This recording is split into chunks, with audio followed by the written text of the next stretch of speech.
जय श्री कृष्ण.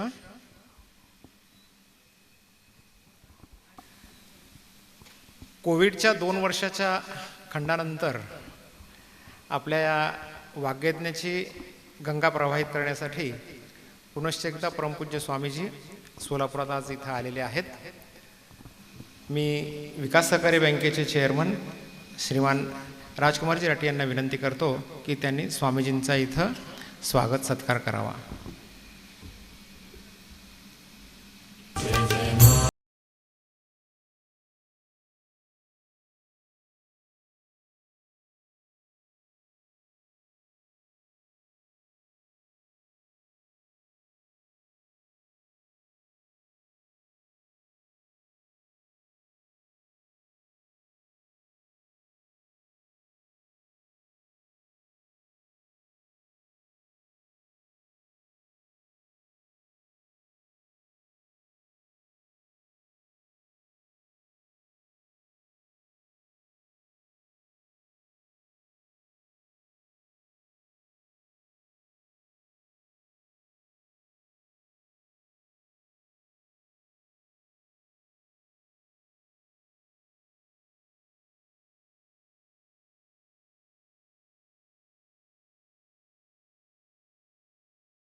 दरम्यान काही ज्या महत्त्वाच्या घटना झालेल्या आहेत त्याचा इथं मला उल्लेख करणं अतिशय आवश्यक वाटतं. स्वामीजींचा मागचा वाग्यज्ञ आणि या वर्षीचा वाग्यज्ञ या 2 वर्षाच्या मध्ये आपल्या सगळ्यांना आनंद देणाऱ्या अशा अनेक घटना घडलेल्या आहेत. त्यात 2 महत्त्वाच्या घटनांचा मी इथं उल्लेख करू इच्छितो. त्यात पहिली घटना म्हणजे परमपूज्य स्वामीजींचं श्री रामजन्मभूमी तीर्थक्षेत्र न्यासाच्या कोषाध्यक्षपदी निवड झाली. ही सगळ्यात आपल्या सगळ्यांसाठी अभिमानाची गौरवाची बाब आहे. आणि आणखीन एक जी घटना 2च दिवसापूर्वी मला वाटतं हे सोलापूरकरांचं भाग्यच असावं की कृष्ण जन्मोत्सवाच्या पर्वावरती गोकुळाष्टमीच्या पर्वावरती स्वामीजी सोलापुरात आहेत आणि 2च दिवसापूर्वी श्री कृष्ण जन्मभूमी मथुराच्या उपाध्यक्षपदी स्वामीजींची नियुक्ती झालेली आहे. हे आपल्या सोलापूरकरांचं भाग्य आहे. सोलापूरकरावरती स्वामीजींचं असलेलं हे प्रेम आहे. कोरोनाच्या काळात देखील स्वामीजी पुण्यातून पहिल्यांदा बाहेर पडले कार्यक्रमासाठी तर ते सोलापूरसाठीच. त्याचा मला इथं आवर्जून उल्लेख करावा लागतो. मागच्या 2 वर्षापूर्वी दसऱ्याच्या दिवशी 25 ऑक्टोबर 2020 रोजी विकास सहकारी बँकेच्या नूतन इमारतीच्या उद्घाटनानिमित्त स्वामीजी बाहेर पडले आणि स्वामीजींनी सांगितलं की कोरोनाच्या निमित्ताने आता कोरोनाचं मला कुठंतरी थांबवावं लागेल म्हणून मला जे सीमोल्लंघन करायचं आहे त्या सीमोल्लंघनासाठी म्हणून मी सोलापूरला येत आहे. तर हे सोलापूरकरांचं भाग्य आहे. आणि अशाच प्रकारे या कृष्ण जन्मभूमीच्या न्यासावर नियुक्ती झाल्यानंतर स्वामीजी पुण्यातून बाहेर आले ते सोलापूरलाच. तर अशा प्रकारे आपल्या सोलापूरकरावरती स्वामीजींचं असलेलं हे प्रेम आहे. मी परमपूज्य स्वामीजींना विनंती करतो की या दरम्यान आणखीन एक जी महत्त्वाची घटना झाली ती म्हणजे स्वामीजींचं आणि आपल्या सगळ्यांचं जे काही एक स्वप्न होतं वेदश्री तपोवन. हे वेदश्री तपोवन आता आळंदी येथे आळंदी देहू रोडवरती अतिशय उत्कृष्टरित्या साकारलेला आहे. आपण सगळ्यांनी तिथे भेट द्यावी अशा प्रकारचा हा प्रकल्प आहे. त्याची पहिली फेज आत्ता तिथं पूर्ण झालेली आहे आणि त्यासाठी मला सांगण्याला अतिशय आपल्याला आनंद वाटतो की दानदात्याने भरभरून दान दिलं आणि एकूण 60 कोटी रुपयाचा हा वैदिक रिसर्च प्रकल्प ज्याला आपण म्हणू की वेदाची ही युनिव्हर्सिटी पूर्ण भारताचं जे वैदिक रिसर्च सेंटर असेल अशा प्रकारचं सेंटर आळंदी इथं उभं राहिलेलं आहे. दुसरी फेज त्याची चालू झालेली आहे. तर अशा प्रकारे हे मोठं कार्य परमपूज्य स्वामीजींच्या हातून इथं पूर्ण झालेलं आहे. आपल्या सगळ्यांचं ते स्वप्न तिथं पूर्ण झालेलं आहे. ह्या महत्त्वाच्या घटना या कालावधीत घडलेल्या आहेत. परमपूज्य स्वामीजींच्या चरणी साष्टांग दंडवत करून मी त्यांना विनंती करतो की आजच्या वाग्यज्ञाला त्यांनी सुरुवात करावी. जय श्रीकृष्ण.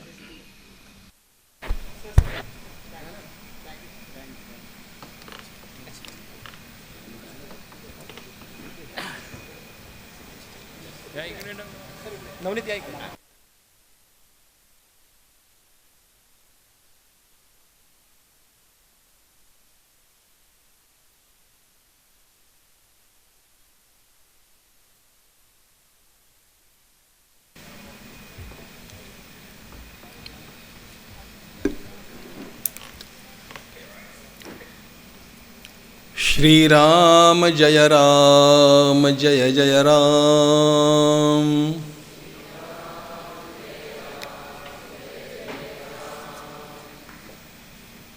श्रीराम जय राम जय जय राम.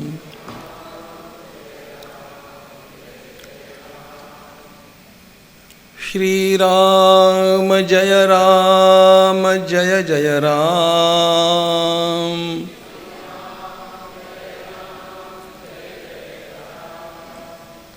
श्रीराम जय राम जय जय राम.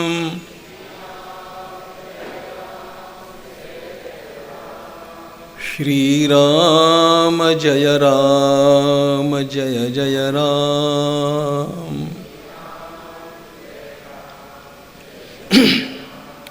श्रीराम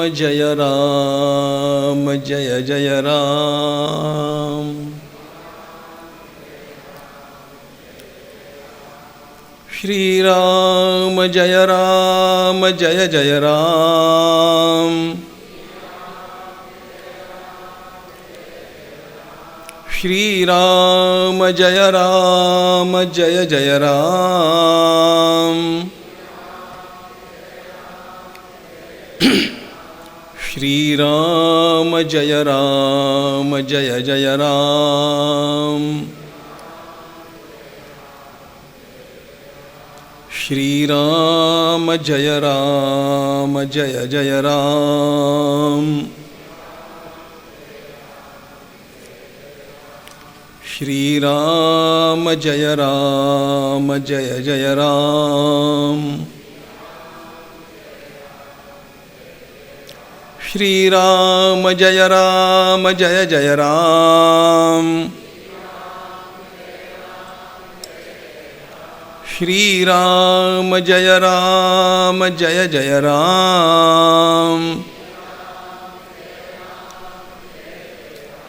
श्रीराम जय राम जय जय राम. श्रीराम जय राम जय जय राम. श्रीराम जय राम जय जय राम. श्रीराम जय राम जय जय राम. श्रीराम जय राम जय जय राम.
वर्णानाम् अर्थसंघानां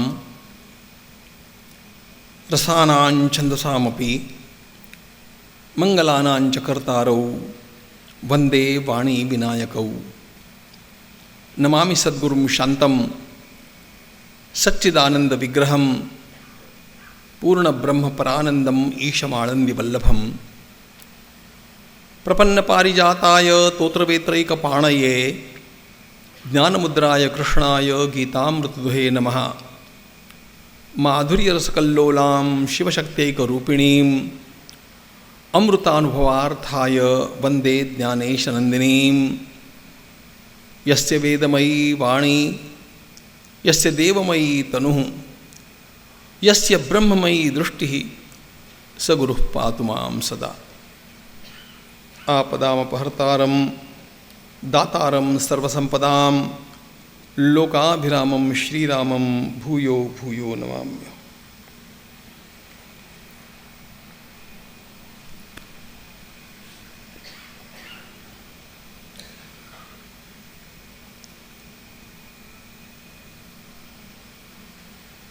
आपल्या देशाच्या या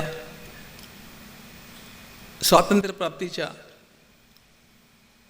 अमृत महोत्सव प्रसंगी आपण सर्वांनी उदार अंतःकरणानं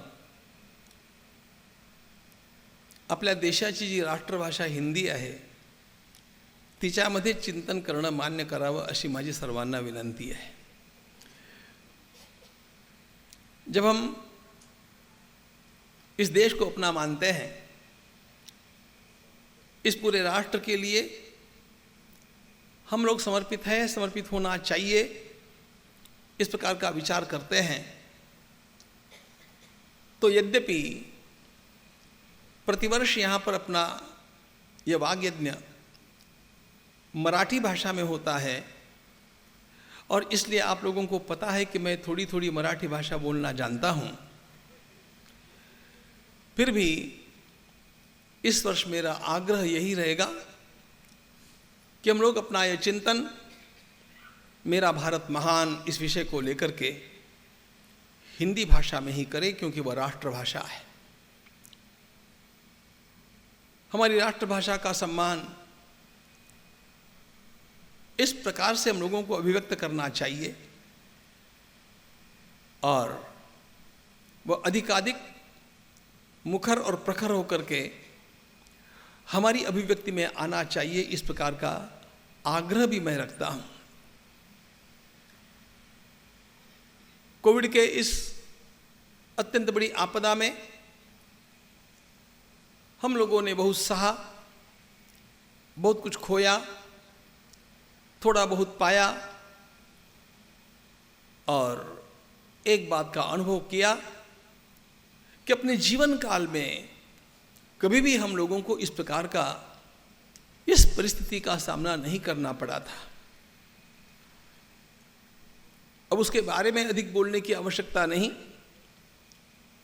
किंतु उसके कारण जिस प्रकार बहुत सारे कार्य प्रतिबद्ध हो गए, अवरुद्ध हो गए, अपना वाग यज्ञ भी रुक गया। यद्यपि वाग यज्ञ सोलापुर में आकर के मैं नहीं कर पाया, तब भी आप लोगों को याद करके मेरी वाणी का यज्ञ तो चलता ही रहा और ऑनलाइन 135 व्याख्यान मैंने लाइफ मैनेजमेंट के ऊपर दे दिए। लाइफ मैनेजमेंट वैदिक विजन इस विषय को लेकर के, और 65 पातंजलि योग सूत्रों को लेकर के दे दिए। वाग यज्ञ चलते ही रहना चाहिए, क्योंकि हमारे शास्त्रों ने हम लोगों को कहा है, भगवान वेद ने कहा है, स्वाध्याय प्रवचनाभ्याम न प्रमदितव्यम। उत्तम पुरुष को चाहिए कि वह निरंतर नया नया अध्ययन करता रहे और अध्ययन में जो कुछ पाया वो लोगों में वितरित भी करता रहे। मित्रों, इसी के कारण हमारे देश का नाम भारत है। भा का अर्थ होता है आभा, प्रभा, प्रकाश। यह देश सर्वदा अनादिकाल से ज्ञान के प्रकाश में मग्न रहा। रत का अर्थ होता है मग्न रहना। ज्ञान के प्रकाश में रत रहने के कारण, मग्न रहने के कारण हमारे देश की एक विशेष पहचान सारे विश्व में आज हो रही है। वैसे वह प्राचीन काल से रही तो सही, किंतु कुछ आधुनिक त्रासदियों ने उन सारी बातों को ढकने का प्रयास किया, इस देश के आत्मविश्वास को नष्ट करने का प्रयास किया, और इसलिए इस देश में कहाँ महानता थी, इन सब बातों को लोगों के सामने आने से रोका गया। यद्यपि यह राष्ट्रीय विषय है ऐसा आपको लगेगा, और एक बात सामान्यतया जो भाविक लोग हैं उनके मन में भी आ सकती है कि निरंतर धार्मिक विषयों पर बोलने वाला मैं, चाहे श्रीमद् भागवत की कथा है, राम कथा है, महाभारत कथा है, योग वासिष्ठ कथा है, ज्ञानेश्वरी है, दासबोध है, आदि आदि विषयों से अपने स्वयं के अंतःकरण को परिष्कृत और उसका प्रसाद सभी को बांटने का प्रयास करने वाला मैं इस एक नए विषय को चुन करके क्यों बैठा हूं, जिसका कि आप लोगों को लगेगा कि अध्यात्म के साथ अथवा धर्म के साथ कोई संबंध लगभग नहीं है।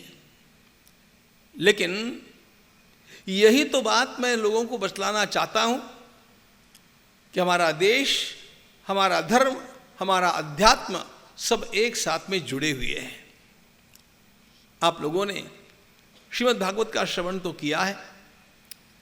उसी श्रीमद् भागवत के कुछ श्लोक मैं आपको सुनाना चाहता हूं, जो अपने आप में विशिष्ट श्लोक हैं, और इन श्लोकों में क्या कहा गया है, भारत की महिमा क्या है।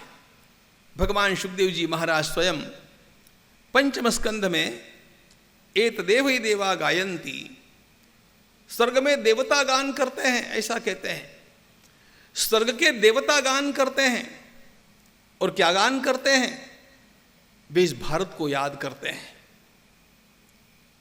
भारत के विषय में बोलना कैसे धार्मिक विषय है, कैसे आध्यात्मिक विषय है, और कैसे हम सब लोगों के लिए प्राणप्रिय विषय हो जाना चाहिए, इस बात को प्रमाणित करने के लिए मैं श्रीमद् भागवत के आधार से आपको बतलाना चाहता हूं। भगवान सुखदेव जी महाराज अपने श्रीमुख से कहते हैं कि स्वर्ग के देवता गान करते हैं, अहो अमीशाम किमकारी शोभनम प्रसन्न एशाम सिद्ध स्वयं हरि यैर्जन्म लब्धम नृषु भारताजिरे मुकुंद सेवौ पैकम स्पृहाहिनः।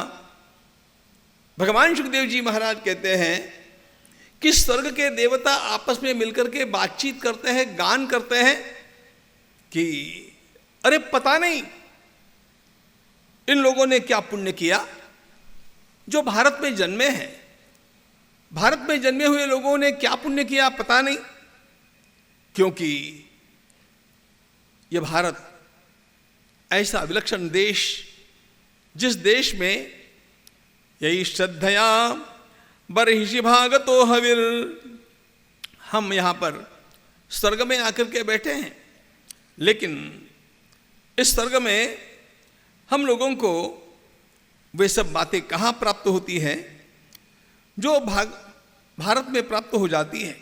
नयत्र वैकुंठ कथा सुधापगा, भारत की महिमा ये स्वर्ग के देवता इसलिए गाते हैं, नयत्र वैकुंठ कथा सुधापगा। अरे इस स्वर्गलोक में हम आकर के बैठ तो गए, लेकिन यहां पर भगवान की मंगलमयी कथाएं नहीं है। न साधवो भागवतास्तदाश्रया, यहां पर कहां है वो साधु जो केवल श्री भगवान का आश्रय लेकर के अपना जीवन जीते हैं। हम सब लोगों को पता है स्वर्ग भोग भूमि है, स्वर्ग के देवता सभी प्रकार का सुख प्राप्त करते हैं। वहां पर नेत्र शोको न जरा न मृत्यु, वहां पर बुढ़ापा नहीं आता है, वहां पर किसी प्रकार की बीमारी नहीं होती है, यह सब कुछ तो है, लेकिन इतना लंबा जीवन प्राप्त करके करना भी क्या? वे कहते हैं जीवन की सार्थकता तो भगवान की मंगलमयी कथा का श्रवण करने में है। जीवन की सार्थकता उन साधुओं की संगति करने में है, भागवतास तदाश्रयाः, जो केवल श्री भगवान का आश्रय लेकर के अपना जीवन यापन करते हैं। आज भगवान श्री रामकृष्ण देव का स्मरण दिन है। कैसे थे वे महात्मा? ठाकुर रामकृष्ण परमहंस देव, उनके जीवन की ओर जब हम देखते हैं तो एक बात ध्यान में आती है कि इस महान व्यक्तित्व ने अपने जीवन में एक परमात्मा को छोड़ करके अन्य किसी भी बात का सहारा लिया ही नहीं। न लोगों का लिया, न वित्त का लिया, न विद्या का लिया, न किसी प्रकार की संस्था का लिया। बाल्यकाल से लेकर के एक ही धुन लेकर के श्री ठाकुर रामकृष्ण देव बैठे, मुझे श्री भगवान से मिलना है, मुझे श्री भगवान का दर्शन चाहिए। और श्री भगवान का दर्शन प्राप्त करने के लिए उन्होंने अपना सारा जीवन लगा दिया। बाल्यकाल में जब उनसे कहा गया, करे गदाधर तुम्हें विद्यालय में जाकर के पढ़ना चाहिए, तो छोटे गदाधर ने उस समय ही उत्तर दे दिया कि दाल भात कमाने की विद्या मुझे नहीं पढ़नी है, मुझे तो केवल एक ही विद्या पढ़नी है, जिस विद्या को पढ़ने से साक्षात श्री भगवान की प्राप्ति हो जाती है। भागवतास तदाश्रयाः, केवल श्री भगवान का आश्रय लेकर के भगवान के भरोसे अपने जीवन को यापन करते हुए और उसी के दर्शन की ललक लेकर के अंतःकरण में अपने सारे जीवन को अर्पित करने वाले महात्माओं के अग्रगण्य महात्मा ठाकुर रामकृष्ण परमहंस देव तो है ही, किंतु ऐसे महात्माओं की इस देश में कितनी ही पंक्तियां आपको खड़ी मिलेगी। भगवान रमण महर्षि क्या थे?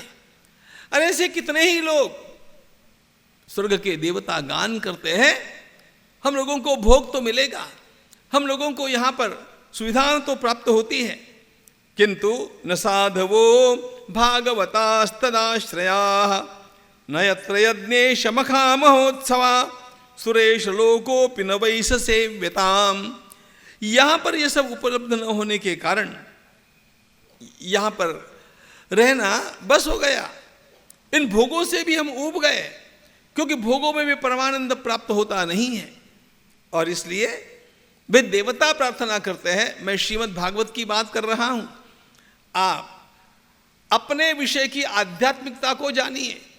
मेरा भारत महान, यह भारत कैसा है जिसका ये वर्णन हमारे धर्म ग्रंथों में आता है। और धर्म ग्रंथों में सबसे लोकप्रिय ग्रंथ श्रीमद् भागवत, उसके श्लोक मैं आपके सामने रख रहा हूं। वे देवता प्रार्थना करते हैं स्वर्ग में बैठ करके, न यद्यत्र न स्वर्ग सुधावशेषितम शिष्टस्य सूक्तस्य कृतस्य शोभनम तेनाजनाभे स्मृतिमज्जन्म न स्यात् वर्षे हरिर्यत् भजताम शंतनोति। वे परमात्मा से प्रार्थना करते हैं कि यदि हमारे थोड़े से तो भी पुण्य बचे होंगे, क्योंकि स्वर्ग में जब कोई भी जाता है, स्वर्ग में पुण्य का क्षय होता है। यहां पर पुण्य करना, स्वर्ग में जाना, उनको भुनाना, उनका क्षय हो जाता है। देवता प्रार्थना करते हैं कि हमारे थोड़े भी पुण्य बचे हो तो हम प्रभु से चाहते हैं कि वे हमें पुनः भारत में एक मनुष्य के रूप में जन्म दे दें। गायन्ति देवा, विष्णु पुराण क्या कहता है? यह विष्णु पुराण का श्लोक है। गायन्ति देवा किल गीतकानि धन्यास्तु ते भारत भूमि भागे, धन्यास्तु ते भारत भूमि भागे। गायन्ति देवा किल गीतकानि, स्वर्ग में देवता गान करते हैं कि धन्य है वे लोग जो भारत में जन्मे हैं। धन्यास्तु ये भारत भूमि भागे स्वर्गापवर्गास्पद हेतु भूते भवन्ति भूयः पुरुषास्तुरत्वात्। एक बड़ी महत्वपूर्ण बात यहां पर देवता बतलाते हैं। स्वर्गापवर्गास्पद हेतु भूते,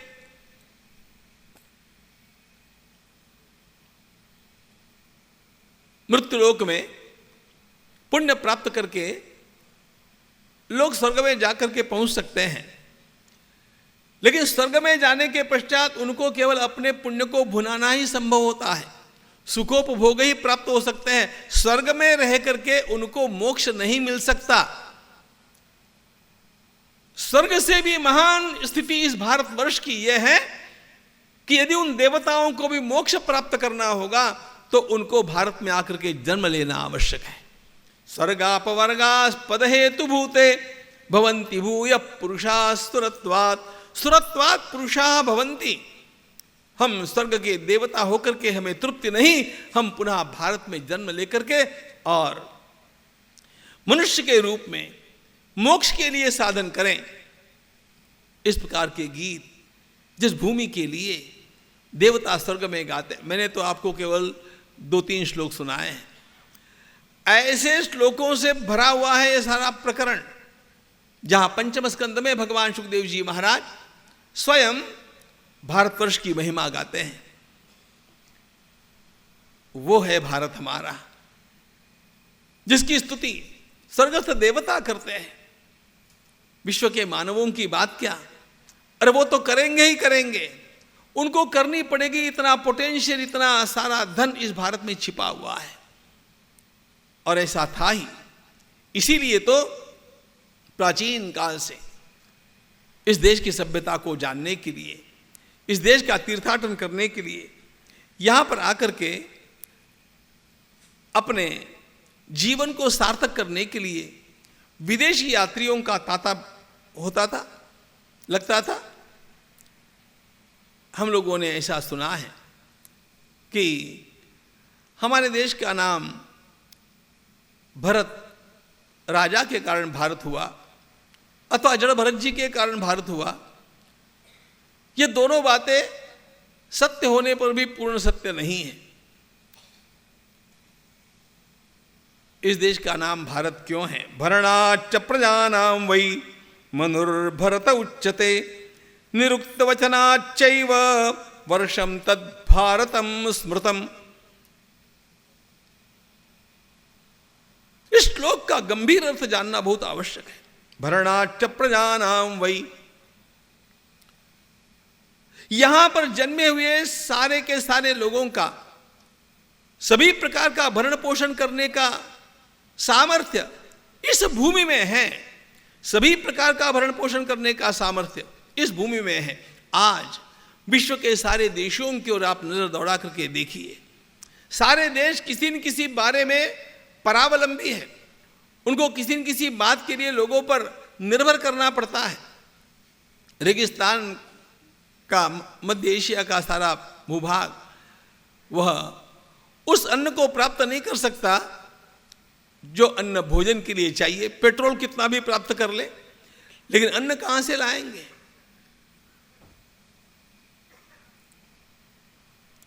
अमेरिका का निवासी खेती भी कर सकता है, टेक्निकली परफेक्ट भी हो सकता है, लेकिन अमेरिका की संस्कृति इतनी अर्वाचीन है, 400-500 वर्षों के भीतर की है, कि जिन विचारों को लेकर के अपनी बुद्धि का पोषण हो जाए, ऐसे विचार वहां पर आपको नहीं मिलेंगे। ये सारे के सारे विचार इस भारत भूमि के विचार हैं। ये सारा का सारा ज्ञान पश्चिम में भी जो गया, हम लोगों को 3 दिन चिंतन करना है। हम देखेंगे, चाहे ग्रीस में गया हो, मध्य एशिया में गया हो, यूरोप में गया हो, सारा का सारा ज्ञान भारत से गया, सारे महान विचार भारत से गए। मित्रों, इन सब बातों को हम लोगों से छिपाया गया, जानबूझ करके छिपाया गया। उसका विस्तार से वर्णन तो हम बाद में देखने ही वाले हैं। लेकिन भरणात् च प्रजानां वै, यहां जन्मा हुआ व्यक्ति, भारत में जन्मा हुआ व्यक्ति, वह इतना परिपूर्ण होता है कि उसे अपने अन्न के लिए, संरक्षण के लिए, विचारों के लिए, सारी संस्कृति के लिए किसी की ओर ताकना नहीं पड़ता, किसी की ओर देखना नहीं पड़ता। पूरे भारत की बात तो छोड़ दीजिए, भारत की रचना इस प्रकार की थी कि भारत का छोटा छोटा गांव भी स्वयं पूर्ण हो जाता था। उसे पंचक्रोशी के बाहर नहीं जाना पड़ता था। पंचक्रोशी हमारे यहाँ पर एक अत्यंत महत्वपूर्ण शब्द है। हर पंचक्रोशी यानी आज की भाषा में बोलना हो तो 10 मील यानी 16 किलोमीटर, 16 किलोमीटर के रेडियस में सब कुछ उपलब्ध हो जाता था। उन लोगों को उससे बाहर जाने की आवश्यकता थी नहीं। इतना भरण पोषण विचार का और अन्न का इस देश में होता था। भरणाच्च प्रजानां वै मनुर्भरत उच्यते निरुक्त वचनाच्चैव वर्षं तत् भारतं स्मृतं भरतात् भारती कीर्तिर ये नेदम भारतं कुलम अपरे च पूर्वे वै भारता इति विश्रुता। अब एक बात तो है कि निश्चित रूप से हमारे देश में 2 भरत इतने महान हुए कि जिनका प्रभाव इस देश का नाम अत्यंत ऊंचा करने की दृष्टि से हो गया। एक जिनका उल्लेख, जिनका वर्णन विस्तार से, जिनकी कथा श्रीमद् भागवत में आती है, जिनको हम जड़ भरत के रूप में जानते हैं, वे ज्ञानी भरत, और दूसरे दुष्यंत के और शकुंतला के पुत्र भरत जो पराक्रमी भरत थे। ज्ञान और पराक्रम, इन दोनों बातों में इन दोनों का यश इतना बढ़ गया कि जिनके कारण भारत भी गौरवान्वित हो गया और ऐसा माना जाने लग गया कि इनके कारण भारत का नाम भारत हुआ है। वस्तुतः यह व्युत्पत्ति से भरणात् भारत, सभी का भरण पोषण करने के लिए भारत। क्या है भारत की सीमाएं? उत्तरम। इस बात को भी जानना चाहिए कि हम लोगों के दिमाग में कुछ बातें ऐसी बैठा दी गई कि हमारे देश की एकता का बोध हम लोगों को अंग्रेजों ने कराया। अंग्रेजों के आने के पश्चात उनके छत्र के नीचे जब पूरा देश आ गया, तब यह देश एकता का अनुभव करने लग गया। इतनी सारी छिछरी बातें हम लोगों को दिमाग में बैठा दी गई और षड्यंत्र के तहत बैठाई गई। यह सारा योजना पूर्वक किया गया ताकि इस देश का आत्मविश्वास समाप्त हो जाए। लेकिन हमारे प्राचीन ग्रंथों में भारत की सीमाओं का वर्णन मिलता है। उत्तरम यत् समुद्रस्य हिमाद्रेश्चैव दक्षिणम वर्षं तद् भारतं नाम भारती यत्र संतति। उत्तरम यत् समुद्रस्य, जो सागर की उत्तर दिशा में है, हिमालय की दक्षिण दिशा में है। पूरब और पश्चिम का उल्लेख नहीं है, क्योंकि पूरब और पश्चिम में भारत का विस्तार कितना था। जहां तक आज का हिंदुकुश पर्वत आगे चल करके ईरान तक का जो भाग है और यहां पर पूरा ब्रह्मदेश का भाग, ये सारा विशाल भारत कहलाता था। और इस प्रकार के भारत का नक्शा, ये मैं बिल्कुल अद्यतन बात बोलता हूं, इस प्रकार के भारत का नक्शा ईस्ट इंडिया कंपनी ने प्रिंट किया था ईसवी सन 1818 में। नाम दिया था हिंदुस्तान, भारत नहीं दिया था। हिंदुस्तान नाम देकर के इतने बड़े भूभाग को हिंदुस्तान कहते हैं। इस प्रकार का उन्होंने भारत का वर्णन किया था, भारत का प्रतिपादन किया था। इस प्रकार का यह देश प्राचीन काल से सब लोगों के लिए अत्यंत आदरणीय और स्वयं पूर्ण, इस प्रकार का ज्ञान के क्षेत्र में, विज्ञान के क्षेत्र में, पराक्रम के क्षेत्र में, हर क्षेत्र में कैसा महान था, इसका चिंतन हम लोग करने वाले हैं। किसी भी देश की महानता, किसी भी देश की महानता सबसे पहले आकी जाती है उस देश में जो विचार निर्माण हुए उससे। इस देश के विचारकों की ऊंचाई कितनी थी, गहराई कितनी थी, वे क्या क्या सोचते थे, पूरे जीवन का विचार उन्होंने किस प्रकार से किया। और इस दृष्टि से जब देखते हैं तो सारे विश्व को संस्कृति प्रदान करने वाले इस देश का प्राचीनतम इतिहास हम लोगों को इतना सब कुछ दिखाता है, इतना सब कुछ सिखाता है कि हम लोगों को गर्व होना चाहिए कि हम भारतीय हैं। या वेद स्मृति शास्त्रविन मुनिवरैर जुष्टा सुखैकास्पदम दैवी संपदलंकृता भगवता श्रीशेन संरक्षिता, या वर्णाश्रम धर्मसार हृदया कामार्थ मोक्ष प्रदा, नित्या विश्वहितैषिणी जयतु सा श्री वैदिकी संस्कृति। इस भारत की सबसे महान निधि, इस भारत का सबसे बड़ा धन यदि कुछ होगा प्राचीन काल से, तो वे साक्षात भगवान के निस्वार्थ रूप प्रकट हुए वेद हैं। उन वेदों की महिमा हम हमारे आचार्यों की वाणी में, ऋषियों की वाणी में, संतों की वाणी में, विद्वानों की वाणी में सर्वत्र सुनते हैं। औरों की बात छोड़ दीजिए, संत सम्राट श्री ज्ञानेश्वर महाराज अपनी ज्ञानेश्वरी का आरंभ करते हैं, ओम नमो जी आद्या वेद प्रतिपाद्या जय जय स्वसंवेद्या आत्मरूपा। वेद प्रतिपाद्या, वे वेद प्रतिपाद्य आत्म तत्व का वर्णन करते हैं, वे वेद प्रतिपाद्य संस्कृति का समर्थन करते हैं, और इतना समर्थन करते हैं कि लोगों से ये बतलाते हैं कि देखो, आपकी चिंता वहन करने वाला, आपका कल्याण करने वाला वेदों जैसा अन्य कोई उपलब्ध हो नहीं सकता। जे अहिता पासो निकाढ़िती हित देवु निवाड़विती, नाही गा श्रुति परौती माउली जगा। ध्यान रखना, महाराज कहते हैं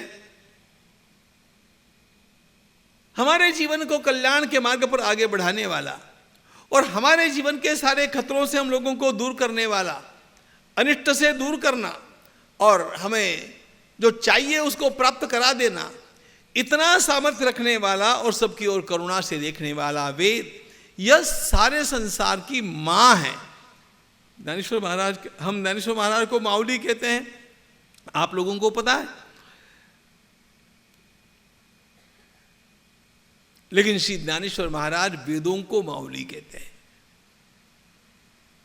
जे अहिता पासो निकाढ़ती हित देवु निवाड़विती, नाही गा श्रुति परौती माउली जगा। तेने वेदांचा निरोपा आनन कीजिए। जिसको अपना कल्याण चाहिए वह कभी भी वेदों की ओर उपेक्षा बुद्धि से न देखे, वेदों के आचरण को अपने जीवन में लाए। हमारी सारी परंपरा इन वेदों का गुणगान करती है। हमारा देश इसलिए महान, महानतम, कि सारा संसार जब अंधकार में डूबा हुआ था अज्ञान के, सारे संसार में जब केवल अज्ञान ही अज्ञान फैला हुआ था, लोग जंगलों में रहते थे,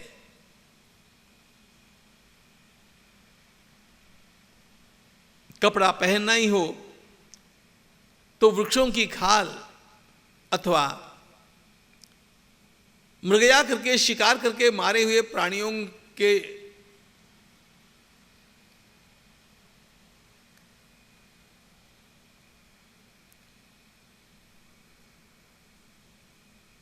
त्वचा का, उनके चमड़े का आवरण, इसी से अपनी लज्जा का रक्षण करते थे। मांस पका करके खाना चाहिए इसका भी इनको पता नहीं था। ऐसे तमिस्त्रा में, ऐसे अंधकार में जब सारा संसार डूबा हुआ था, उस समय ऋग्वेद इस देश में ऋषियों की वाणी के रूप में बाहर निकल रहा था, और जहां पर पिंड ब्रह्मांड का परम श्रेष्ठ चिंतन हम लोगों को प्राप्त होता है। आज भी सारे संसार के श्रेष्ठ विद्वानों को यह बात मान्य है कि ऋग्वेद से प्राचीन अन्य कोई ग्रंथ संसार में उपलब्ध नहीं है। और इस ऋग्वेद का निर्माण कब हुआ? वैसे हम लोग तो वेदों का निर्माण मानते नहीं हैं, हम वेदों का प्राकट्य मानते हैं, क्योंकि ये वेद भी ऋषियों की वाणी है। उनको समाधि में प्राप्त जो भगवत वाणी है उसी का संकलन वेद कहलाता है, और इसलिए ये किसी के द्वारा रचे नहीं गए। लेकिन इस प्रकार के संकलित सारे के सारे मंत्र जो ऋग्वेद के रूप में हम लोगों को प्राप्त होते हैं, वे कितने पुराने हैं इसका विचार करते करते विद्वान, पहले तो सारे के सारे अंग्रेजी विद्वान इस बात पर तुले हुए हैं कि इन वेदों को 5000 वर्षों से पूर्व जाने नहीं देना चाहिए, क्योंकि उनके धर्म ग्रंथों में लिखा है कि सृष्टि का निर्माण 3000 वर्ष पहले हुआ।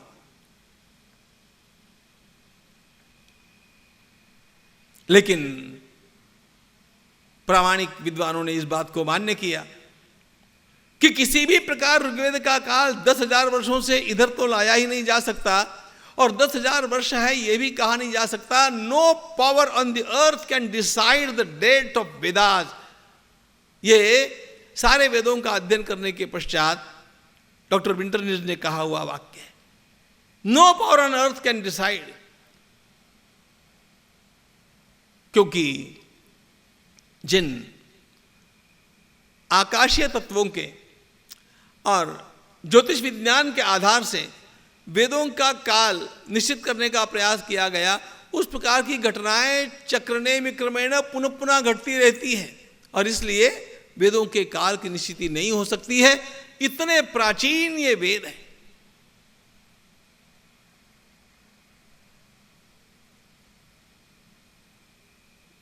वेदों की प्राचीनता ही स्वयं अपने आप में एक अत्यंत महान, हम लोगों के लिए गौरव का विषय है। ध्यान रखना, सारा संसार जब अज्ञान में डूबा हुआ था, उस समय यहां के ऋषि ऋग्वेद का गान कर रहे थे। यह अत्यंत सुखद और हम लोगों को अपने भीतर आत्मसम्मान जागृत करने वाली बात है। इतने प्राचीन इन वेदों ने हम लोगों को क्या दिया? या वेद स्मृति शास्त्रविन मुनिवरैर जुष्टा सुखैकास्पदम दैवी संपद अलंकृता भगवता श्रीशेन संरक्षिता।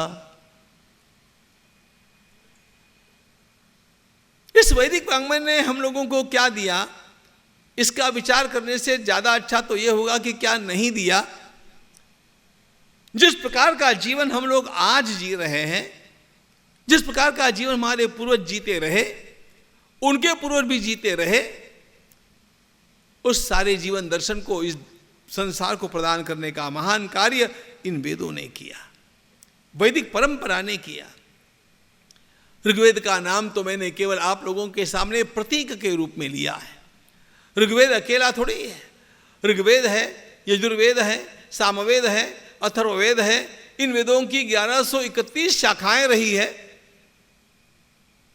कितनी तो लुप्त ही हो गई, लेकिन जो बची है वे भी अत्यंत महत्वपूर्ण है। और इन वेदों के साथ उपनिषद है, ब्राह्मण ग्रंथ है,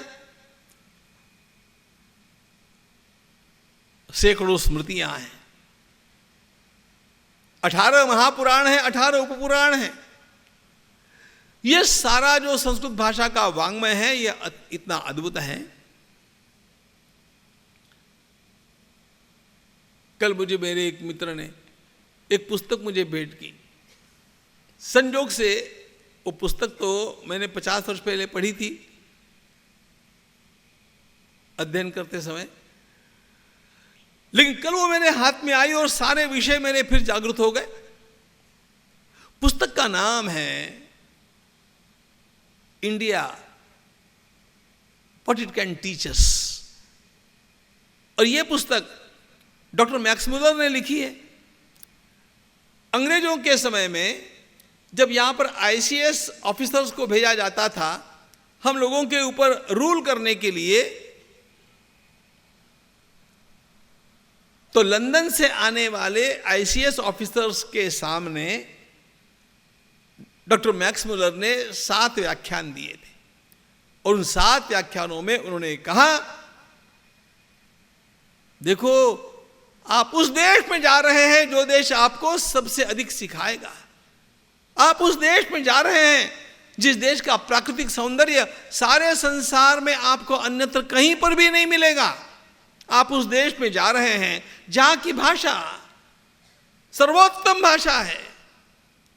और ध्यान रखना, ये मैक्स मुलर साहब वो थे जिन्होंने वेदों का खंडन करने के लिए वेदों का अनुवाद किया था।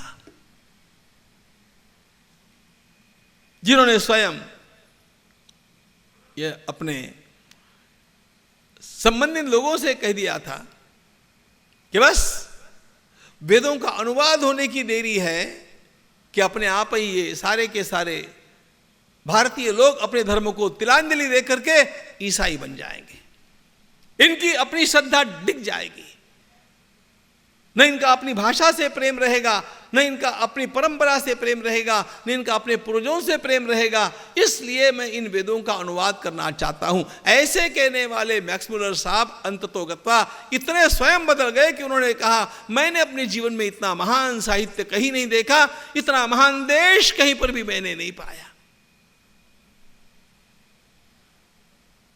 हमारे देश की ये महानता हम लोगों को पता होनी चाहिए। दुर्दैव ये है कि हमारी शिक्षा पद्धति में इन महानताओं का उल्लेख भी नहीं किया जाता है। उल्टे ये बताया जाता है कि इस देश में जितना भी प्राचीन वाङ्मय है वो केवल अंधश्रद्धा से भरा हुआ है, सड़ा हुआ है, आउटडेटेड है, संस्कृत भाषा डेड लैंग्वेज है।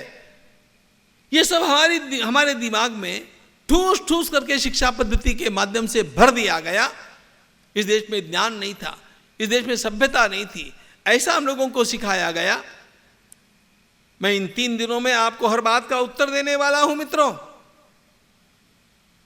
क्योंकि जब तक इस देश की महानता हमारे ध्यान में नहीं आएगी तब तक हम लोगों का आत्मसम्मान भी उतना जागृत नहीं होगा जितना होना चाहिए। इस देश को लेकर के, इस देश को देख करके हमारे प्राचीन राजा लोग क्या कहा करते थे? अत्र ते वर्णयिष्यामि। मैं महाभारत पढ़ रहा हूं। हमारे प्राचीन ग्रंथों में हमारी राष्ट्रीयता कैसे भरी हुई है इसका हम लोगों को पता होना चाहिए। अत्र ते वर्णयिष्यामि वर्षम भारत भारतम प्रियम इंद्रस्य देवस्य। ये इंद्र को अत्यंत प्रिय लगता है देश, इंद्र की इच्छा होती है यहां पर आने की। प्रियम इंद्रस्य देवस्य मनोर्वैवस्वतस्य च पृथोश्च राजवैन्यस्य। अरे महाराज पृथु ने इस देश से कितना प्रेम किया, कितना प्रेम इस देश से इक्ष्वाकु ने किया। तथेक्ष्वाकोर महात्मनः। कितना प्रेम इस देश से, कितना प्रेम इस देश से किया, ये शब्द हैं। प्रियम भारत भारतम ययातेर अंबरीशस्य मान्धातुर नौशस्य च अन्येषांच महाराज क्षत्रियाणां बलीयसां सर्वेषां एव राजेंद्र प्रियम भारत भारत। मेरा देश, मेरा भारत, उसकी महानता हम लोगों के ध्यान में आनी चाहिए कि हमारे राजा केवल खा पी करके सत्ता का उपभोग लेकर के मर नहीं गए, उन्होंने इस देश से प्रेम किया, यहां की मिट्टी से प्रेम किया, यहां की परंपरा से प्रेम किया, यहां की भाषा से प्रेम किया, यहां के रीति रिवाजों से प्रेम किया, इस संस्कृति से प्रेम किया।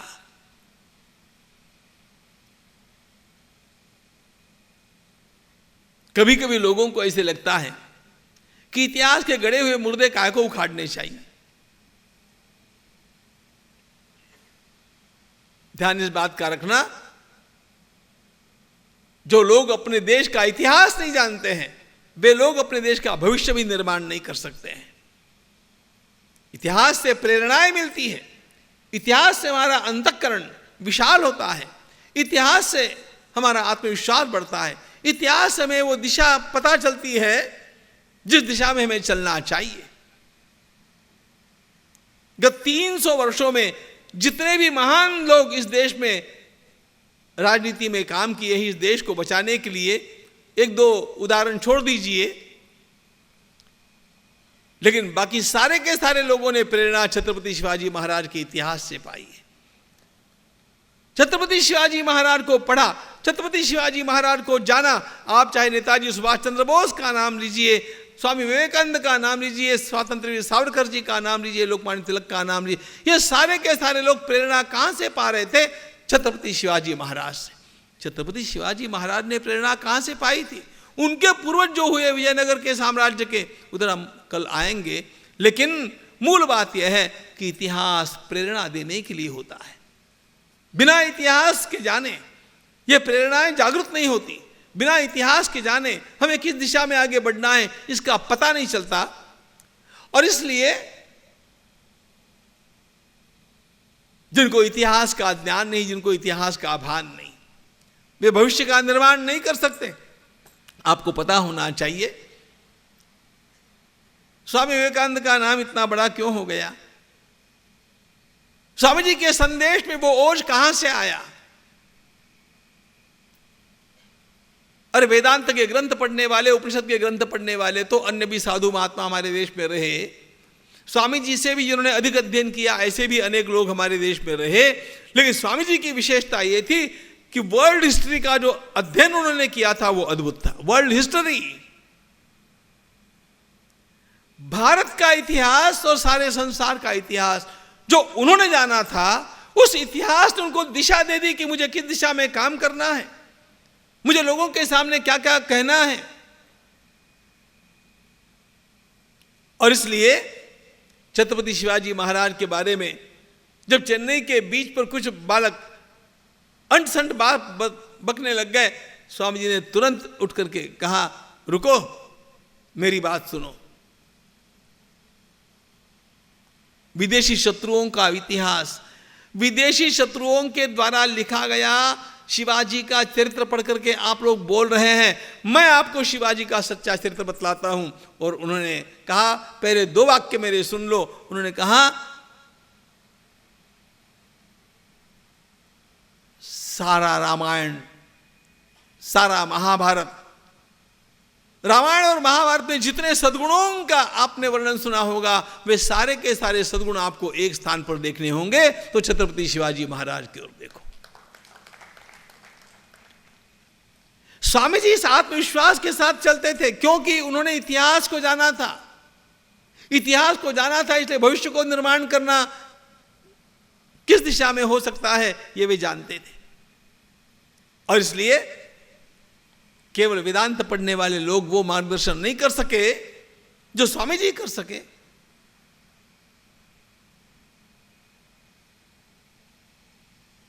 दुर्दैव से उन्हें अल्प जीवन मिला।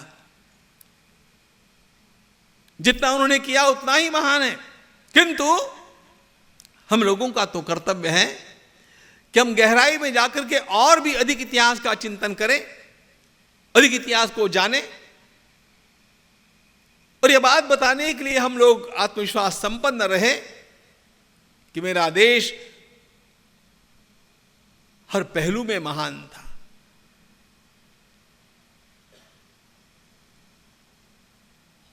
उसकी हर बात आसमान को छू रही थी। मैं उस देश का नागरिक हूं, मैं उस भारत माता का पुत्र हूं जिसकी महानता की कोई सीमा नहीं। और इसीलिए इस देश से इन सब लोगों ने अत्यंत प्रेम किया। प्रियम भारत भारतम, वे स्वयं वर्णन करते हैं, सर्वेषाम एव राजेंद्र प्रियम भारत भारतम। सर्वेषाम एव राजेंद्र प्रियम भारत भारतम। सब राजाओं ने, सब क्षत्रियों ने इस देश से अत्यंत प्रेम किया। इस देश में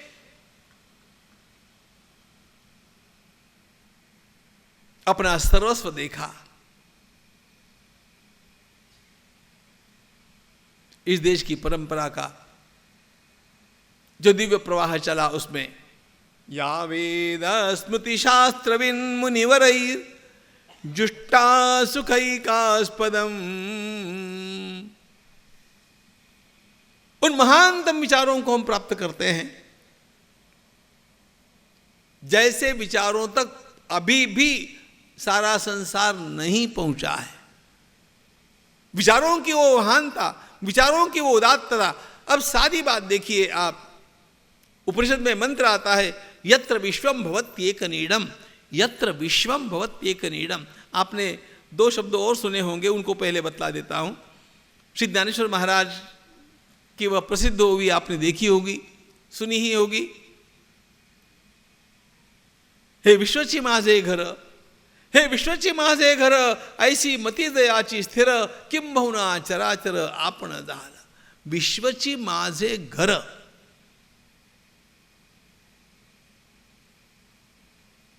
घर कहाँ है हो? लूटने के लिए जाने का देश नहीं कहाँ है. हम घर के घर में लूट खसोट नहीं करते हैं. इस देश का एक भी राजा बाहर के राजाओं को जाकर के कभी लूटता रहा हो, ऐसा एक भी उदाहरण नहीं मिलता है. विश्वची माझे घर, ये श्री ज्ञानेश्वर महाराज की महान उक्ति और उसका मूल प्रतिध्वनि योग वासिष्ठकार ने जो कहा, वशिष्ठ मुनि ने, अयन निज परो वेति गणना लघुचेतसाम उदार चरितानांतु वसुधैव कुटुंबकम. वसुधैव कुटुंबकम, ये विचार आपको किसी भी अन्य देश में मिलता है क्या? विचारों की महानता देखिए, ये भावनाओं की विशालता देखिए. और उससे पूर्व उपनिषद में हम जाते हैं तो क्या सुंदर वाक्य, यत्र विश्वम भवत्येक नीडम. एक नीडम. योग वासिष्ठकार ने एक कुटुंब कहा. देखिए मौज देखिए, योग वासिष्ठकार ने कहा वसुधैव कुटुंबकम, एक परिवार.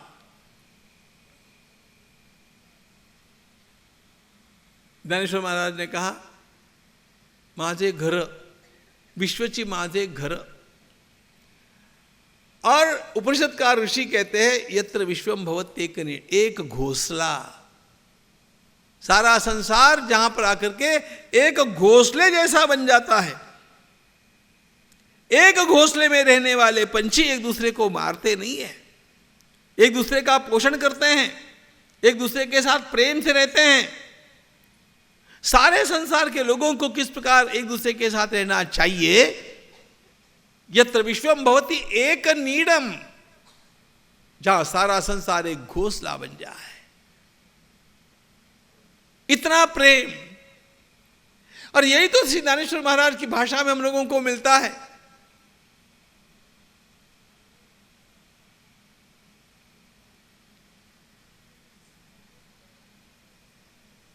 सारे संसार के लोगों को क्या क्या प्राप्त होना चाहिए. जे खड़ांची वेंकटी सांडो तया सत्कर्मी रीतिवाड़ो भूता परस्परे जड़ो मैत्र जीवा से दुरिता से तिमिर दावो विश्वस्त धर्म सूर्य पाहो जो जे वांछी रतो ते राहो प्राणी जात.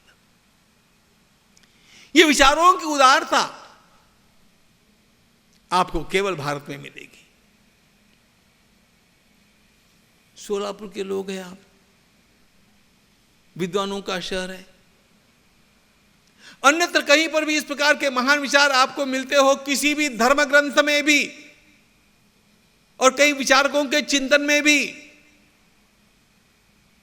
तो आप कृपा करके मुझे दिखाइएगा.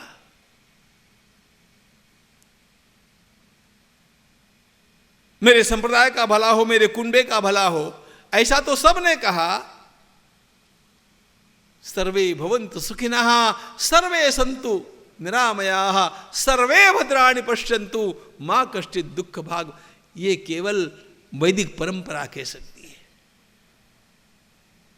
और ये सारे विचार भारत में जन्मे हैं. किसी देश की महानता को जानने के लिए सबसे पहले उस देश के वैचारिक महानता को जानना चाहिए. और कहीं पर भी इन विचारों के प्रतिकूल विचार आपको वेदों में नहीं मिलेंगे.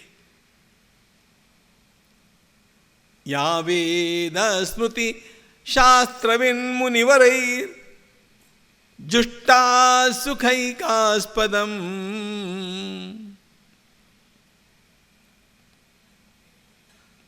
दैवी संपदलंकृता भगवता श्रीशेन संरक्षिता. या वर्णाश्रम धर्मसार हृदया कामार्थ मोक्ष प्रदा नित्या विश्वहितैषिणी.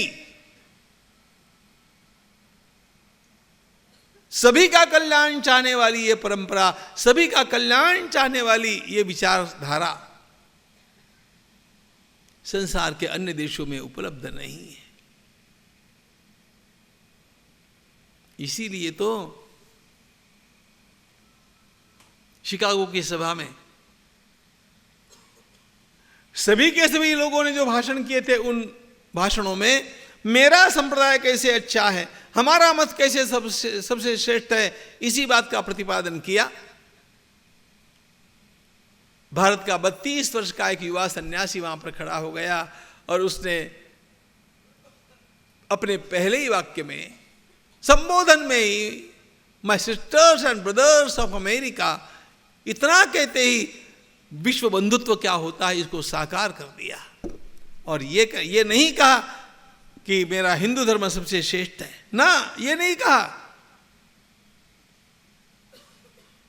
स्वामी जी ने कहा मैं उस धर्म का प्रतिनिधि बनकर के आया हूं जो ये कहता है कि सब धर्म अपने अपने स्थान पर योग्य हैं और सबके द्वारा आराधित किया गया वह परम तत्व परमात्मा एक है।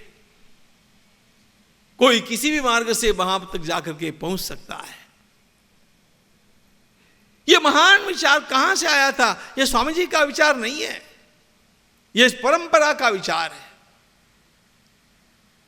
यह संतों का विचार है, यह आचार्यों का विचार है, ऋषियों का विचार है, यह वैदिक वाङ्मय का विचार, मूल विचार। नित्या विश्वहितैषिणी जयतु सा श्री वैदिकी संस्कृति। इस महान विचार के साथ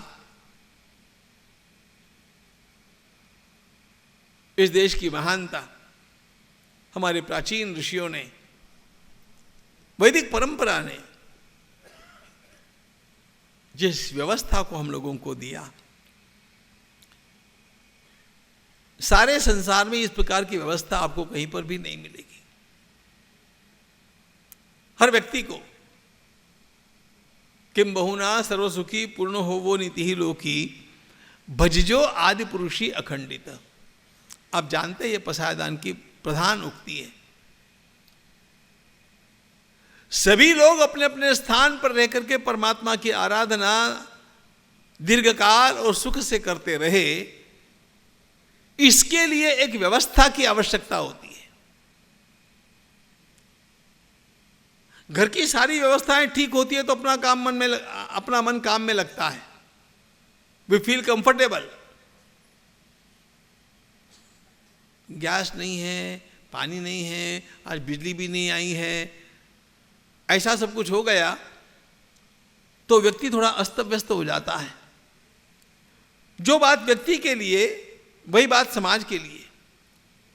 समाज में भी उचित व्यवस्था न रही तो समाज अस्त व्यस्त होता है। फिर वह समाज पूरी एकाग्रता के साथ और परस्पर सामंजस्य के साथ महान कार्य नहीं कर सकता।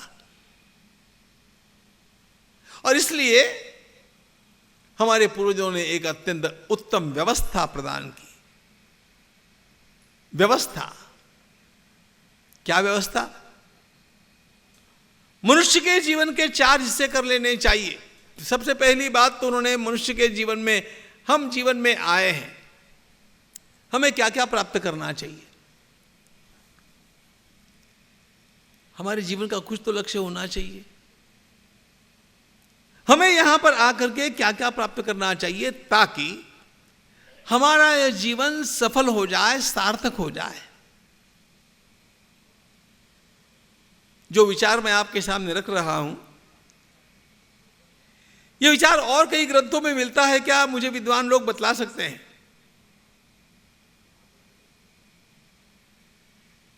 इन ऋषियों ने कहा कि सबसे पहली बात है, मनुष्य को अनेक प्रकार की इच्छाएं होती है, उन इच्छाओं को पूर्ण करने की उसको स्वतंत्रता मिलनी चाहिए।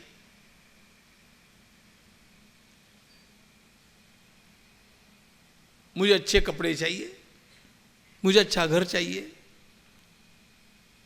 अच्छी पत्नी चाहिए, अच्छे पति चाहिए, हमारे घर में बाल बच्चे खेलने चाहिए, हमारे घर में संपत्ति भी होनी चाहिए जी। और कहीं संसार में थोड़ी हमारी प्रतिष्ठा भी होनी चाहिए।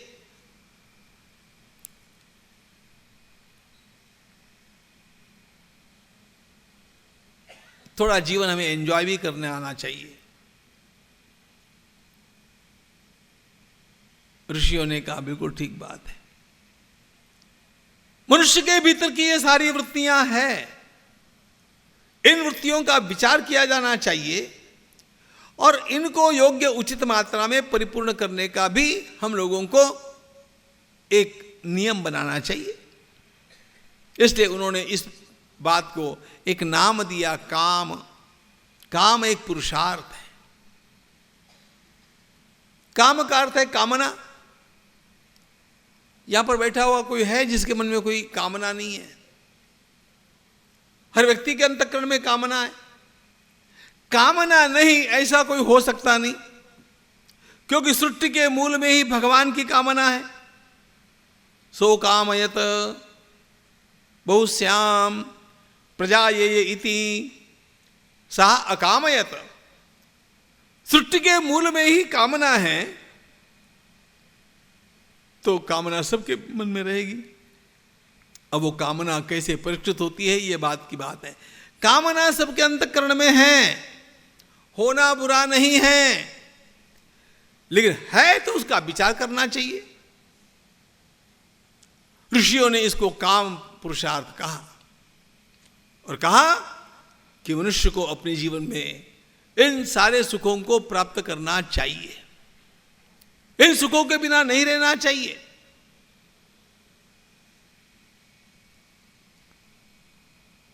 षड्जीवलोकस्य सुखानिराजन, महाभारतकार कहते हैं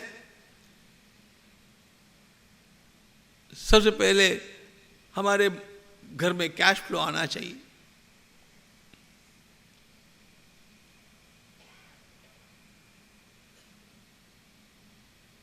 परिवार के लोग सुखी निरोग होने चाहिए।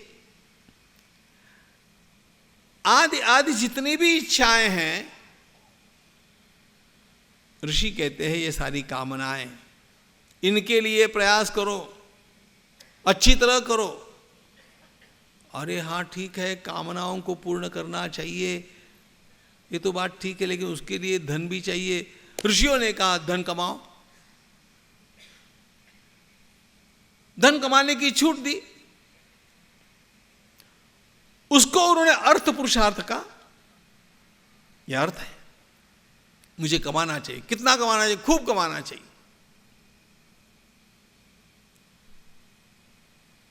कहीं पर भी आपको वेदों में गरीबी की स्तुति नहीं मिलेगी। हमारे प्राचीन काल में आप वाल्मीकि रामायण को पढ़िए, एक भी गरीब का वर्णन आपको वाल्मीकि रामायण में नहीं मिलेगा। ना कुंडली ना मुकुटी। राम राज्य का वर्णन करते हैं, राम जी तो अभी बड़े होने हैं, दशरथ जी के राज्य का वर्णन करते हैं, अयोध्या के राज्य का वर्णन करते हैं। ऐसा कोई नहीं जिसके पास स्वर्ण के अलंकार नहीं, ऐसा कोई नहीं जिसके पास मुकुट नहीं, ऐसा कोई नहीं जिसके हाथ में सोने का कंगन नहीं, ऐसा कोई नहीं जो पढ़ा लिखा नहीं।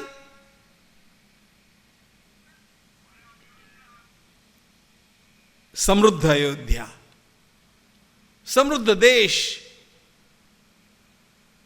देश समृद्ध ही होना चाहिए। इसीलिए तो हमारे ऋषियों ने श्री सूक्त गाया, कांसो स्मिताम हिरण्य प्राकाराम आर्द्राम ज्वलंतीम तृप्ताम तर्पयंतीम पद्मा। उस भगवती लक्ष्मी का मैं आवाहन कर रहा हूं। पद्मे स्थिताम पद्मवर्णान्तामिहोपभयेष्यम। मेरे घर में लक्ष्मी होनी चाहिए। ऋषियों का खूब कमाओ।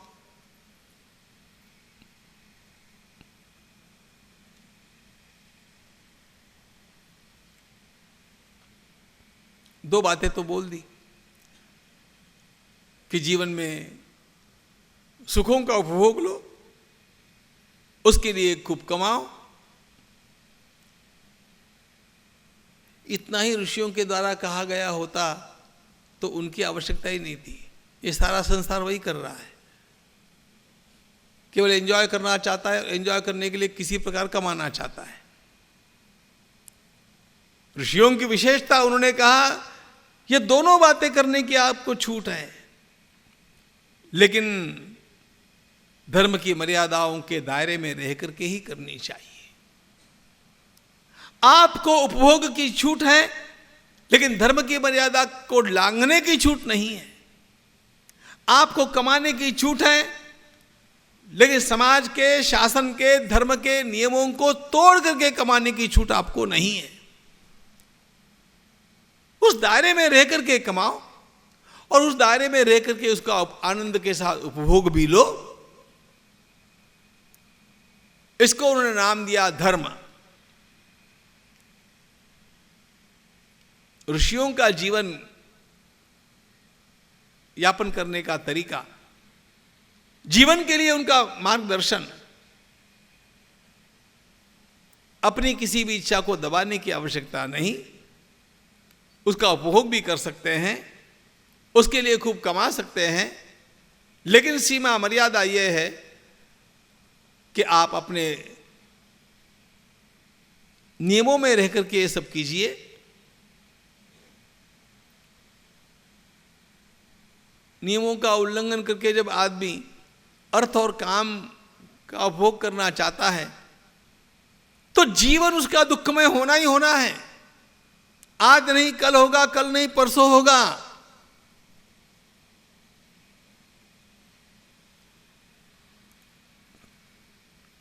इसलिए अर्थ और काम ये दोनों भी धर्म के साथ होने चाहिए, इनका अधिष्ठान धर्म होना चाहिए। मैं खूब कमाऊंगा लेकिन नियमों को तोड़ करके नहीं। मैं खूब एंजॉय करूंगा नियमों को तोड़कर, धर्म के नियमों को तोड़ करके नहीं। अच्छा, ये सब कर भी लिया, उसके पश्चात एक दिन जाना भी तो है।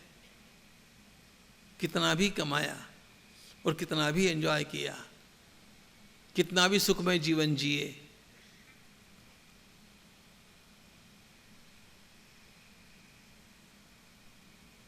हमारा अंतिम स्टेशन सबका एक ही है, डेस्टिनेशन श्मशान।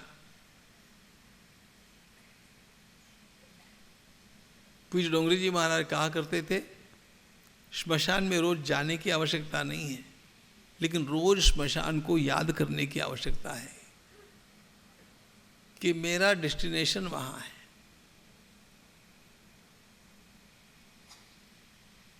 और दूसरी बात, वो कभी भी मुझे जाना पड़ सकता है। इसलिए मैंने जो धर्म के अंतर्गत रह करके भी कमाया है, भोगा है, इकट्ठा किया है, नो प्रॉब्लम, इट्स फेयर, लेकिन इसमें से मेरे साथ कुछ भी चलने वाला नहीं है। बड़े बड़े लोग कार्डियक अरेस्ट होकर के चले जाते हैं, साथ में क्या जाता है वो लोग? इतना धन कमाए हुए लोग कोविड में चले गए, देखते देखते चले गए।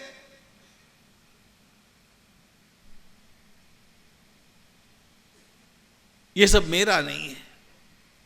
इसलिए मुझे जीते जी ही अपने मन को इस प्रकार से ट्रेंड कर लेना चाहिए कि जब तक मैं जी हूं तब तक इन सब का आनंद मैं लूं, लेकिन जब इसको छोड़ करके मैं जाऊं तो मेरे मन में जरा भी खराश न रहे। मैं आनंद के साथ जा सकूं। यात साठी केला होता अट्टहास, शेवट सा दिस गोड़ भावा। अरे मेरे देश के कितने बड़े बड़े लोग आनंद के साथ चले गए।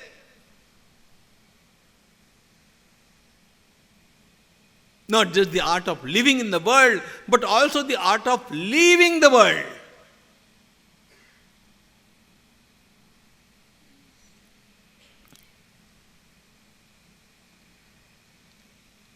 कालिदास ने राजाओं का वर्णन किया है। कैसे जाते थे राजा लोग? रघुवंश के राजा यौवने,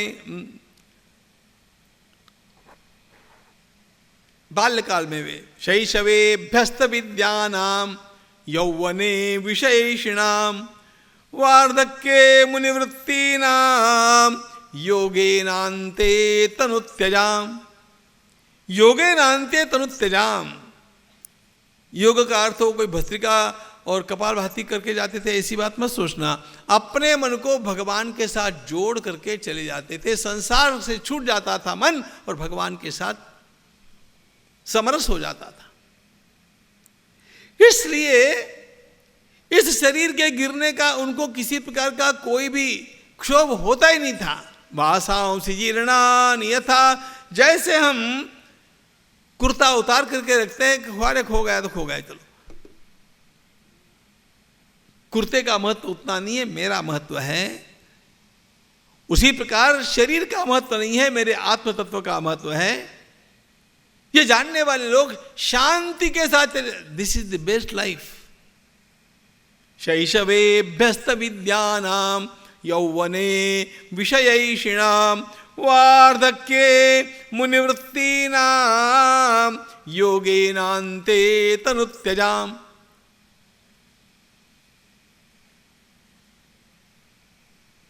मेरा भारत महान इसलिए है कि मेरे भारत ने हमारे सामने 4 साफ साफ लक्ष्य रख दिए।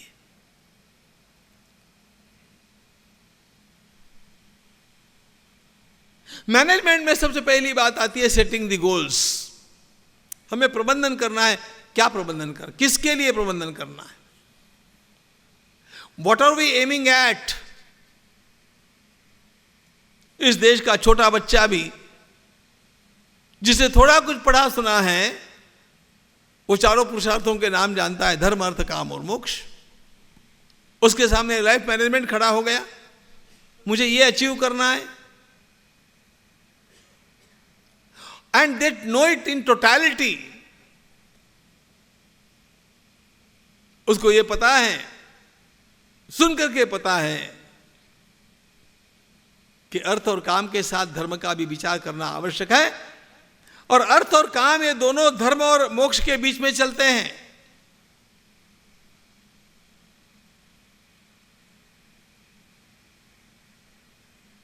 यह अत्यंत प्रगल्भ विचार पूरे समाज को देने का काम भारतीय ऋषियों ने किया। संसार में और कहीं देखिए है क्या?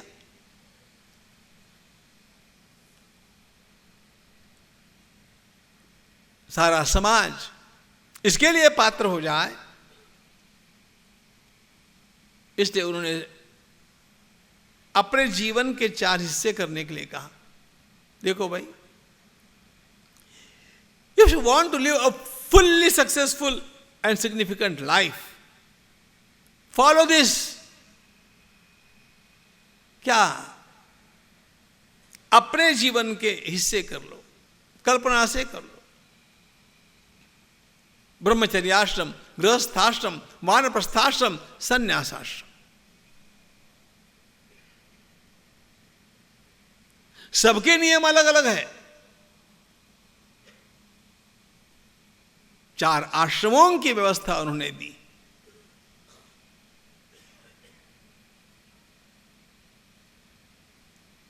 इसका विस्तार करने की न आवश्यकता है, न सीमित समय में हम लोगों के लिए संभव है, लेकिन जीवन के इस प्रकार से 4 हिस्से अपने मन में करके रखना, और एक ऐसा समय हमारे जीवन में आना चाहिए कि जब हम अपने परिवार से तृप्त हो गए।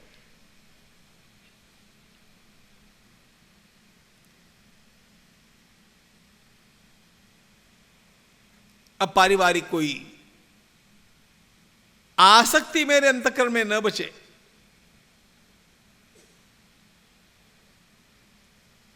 उत्तम विद्यार्जन मुझे करना चाहिए, गृहस्थाश्रम के सारे कर्तव्य मुझे निभाने चाहिए, और धीरे से इसके पश्चात मुझे वानप्रस्थ की ओर चलना चाहिए, ताकि मैं दोनों ओर की तैयारी कर सकूं। मेरे घर की परंपरा आगे कैसे चलेगी इसकी भी तैयारी हो जाए, और मेरे मन की भी स्थिति इस प्रकार की हो जाए कि मुझे यहां से जाते समय किसी प्रकार का क्लेश न हो। और समाज का मैं ऋणी हूं,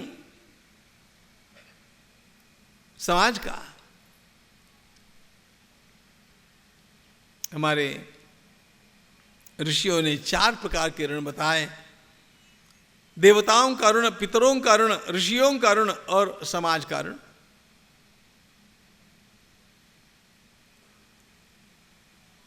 मुझे मेरे जीवन में इस समाज के ऋण को भी चुकाना चाहिए।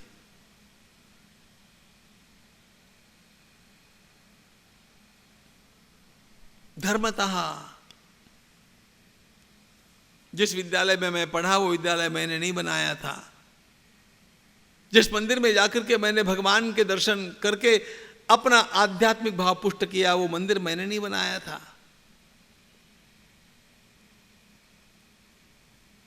गंगा जी में जाकर के डुबकी लगाते समय जिस घाट का उपयोग मैंने किया वो घाट मैंने नहीं बनाया था।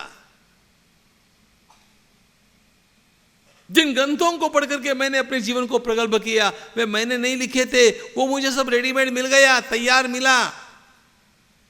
जो जो मुझे तैयार मिला समाज की व्यवस्था से, उसका मैंने अपने जीवन के लिए उपयोग किया तो अच्छा किया, कोई बुराई की बात नहीं है, यही होना चाहिए। लेकिन जब ये सब मैंने अपने उपयोग में लाया तो इसका ऋण भी मेरे ऊपर चढ़ गया। जब मैं स्वयं अपने पगों पर खड़ा हो जाऊं, कमाने लग जाऊं, तो मुझे इन ऋणों को चुकाने का विचार करना चाहिए।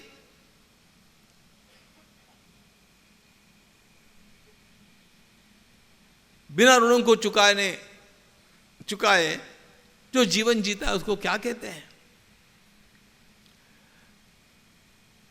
बिल्कुल जैसे आप अपनी भाषा में चोर कहेंगे, श्रीमद् भागवतकार भी उसे चोर कहते हैं, भगवत गीताकार भी उसे चोर ही कहते हैं।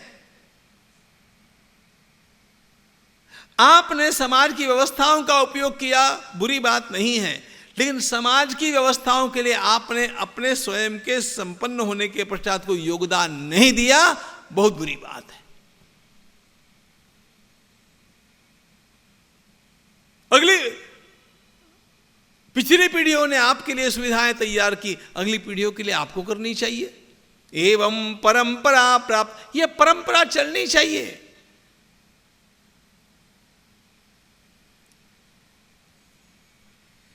ये उदात्त विचार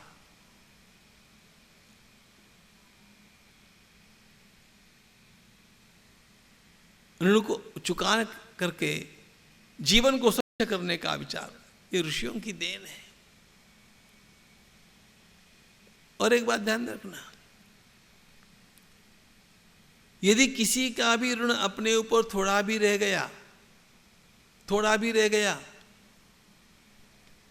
वो चुकाए बिना गति नहीं है। थोड़े से ऋण को चुकाने के लिए भी हो सकता है आपको एक जन्म लेना पड़ जाए और कष्ट भुगतना पड़े। मैं एक प्रसंग सुनाता हूं आपको।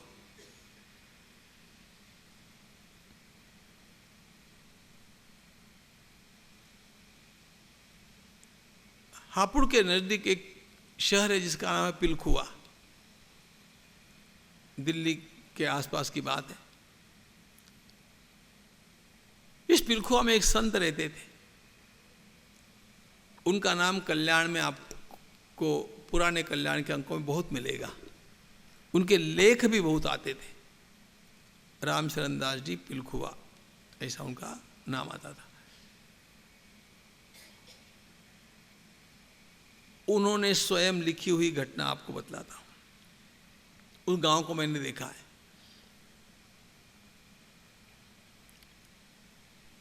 एक न्यायाधीश उनके पास आए, न्यायाधीश, और कहा कि महाराज एक बड़ा महत्वपूर्ण काम मेरा आपको करना पड़ेगा। तो उन्होंने पूछा क्या हो गया? उन्होंने कहा गत 1 महीने भर से मेरे पिताजी मुझे रोज सपने में आते हैं और एक ही बात कहते हैं कि बेटा, एक व्यक्ति का ऋण मैंने लिया था, वो मैं चुका नहीं पाया। पिछले जन्म की बात, मैं चुका नहीं पाया। इस कारण मुझे कोल्हू का बैल बनना पड़ा है। बैल, अमुक गांव में अमुक तेली के यहां मैं बैल के रूप में काम कर रहा हूं, मेरा स्वास्थ्य एकदम गिर गया है, लेकिन वो मार मार करके मुझसे काम लेता है। उसका जो काम मैंने अब तक किया उसके कारण बहुत सारे पैसे तो मेरे चुक गए, लेकिन थोड़ा ऋण शेष है। तुम एक काम मेरे लिए करो, तुम आकर के मुझे खरीद लो। खरीदने के कारण उसको जो पैसे मिलेंगे उससे मेरा ऋण पूरा चुक जाएगा। न्यायाधीश महाशय ने कहा, महाराज ये सपना मैं रोज देख रहा हूं, मैं हैरान हो गया हूं। अब मैं न्यायाधीश होने के कारण तो ऐसे कहां जाकर के तलाश नहीं कर सकता हूं। अच्छा, ये पूर्व जन्म की बात भी सत्य होती है, सत्य नहीं होती है, ये मुझे पता नहीं है, आप मेरी सहायता कीजिए। तो रामचरण दास जी ने कहा कि मैं तलाश करता हूं, आप चिंता मत करो। और वे स्वयं तलाश, अब वो उस क्षेत्र के संत थे, वो सीधे जाकर के उस तेली के घर पर पहुंच गए। वो मरियल बैल भी देखा, उस तेली से मिले और पूछा कि भाई यदि ये बैल बेचना हो तो तुम कितने में दोगे? उसने कहा, महाराज इसको मरियल बैल इसको कौन लेने वाला है, ये तो पता नहीं कितने दिन जीने वाला है, जब तक मरता नहीं तब तक मैं इससे काम ले रहा हूं। नहीं, फिर भी यदि कोई लेना चाहे तो उसने कहा, जो आप बताइए, मेरा तो क्या है, ये जिंदा है मरा है, कोई बड़ी बात नहीं। सारा तलाश करके वो उस न्यायाधीश के पास जाकर के छुट्टी का दिन देख करके उनको लेकर के आए और कहा, अब आपको एक काम करना है, इस बैल की इतनी कीमत थोड़ी ज़्यादा लगा करके आप उस तेली को दे दो। मैंने उससे बात कर ली है। तेली को भी आश्चर्य लगा कि इस बैल की इतने पैसे तो कोई देने वाला नहीं था। अब उसको तो सारी बात बताई नहीं जा सकती थी। रामचरण दास जी ने, उस न्यायाधीश ने कहा, इस बैल की रस्सी आप अपने हाथ में लेकर के यहां से बाहर चलिए। उस जज साहब ने उस अत्यंत मरियल बैल की रस्सी अपने हाथ में ली, उसको छुड़ा लिया वहां से पैसे दे करके, और जैसे ही वो उस तेली के कंपाउंड के बाहर आकर के पहुंचे, वो बैल ने वहीं पर दम तोड़ दिया।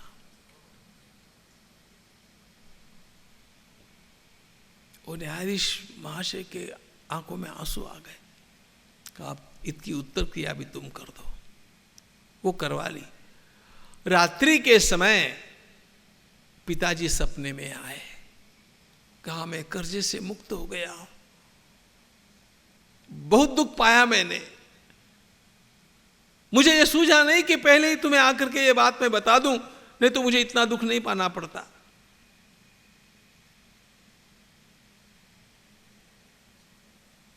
किसी का 100 रुपया भी हमने लिया है और वापस नहीं लौटाया है। किसी न किसी प्रकार से ये प्रकृति, वो परमात्मा उसको वसूल किए बिना तो नहीं रहने वाले, ध्यान रखना। अब वहां पर वो वसूल करने वाले का नाम ईडी होता है कि और कुछ होता है, मुझे पता नहीं है।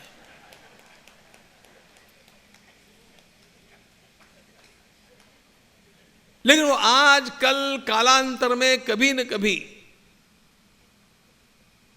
जैसी करनी है वैसी भरनी ही पड़ती है।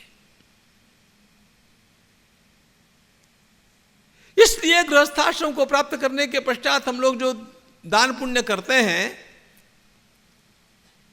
उसमें से बहुत सारा भाग तो केवल हमारे ऋण को चुकाने में जाता है। यह विचार ऋषियों ने हम लोगों को दिया।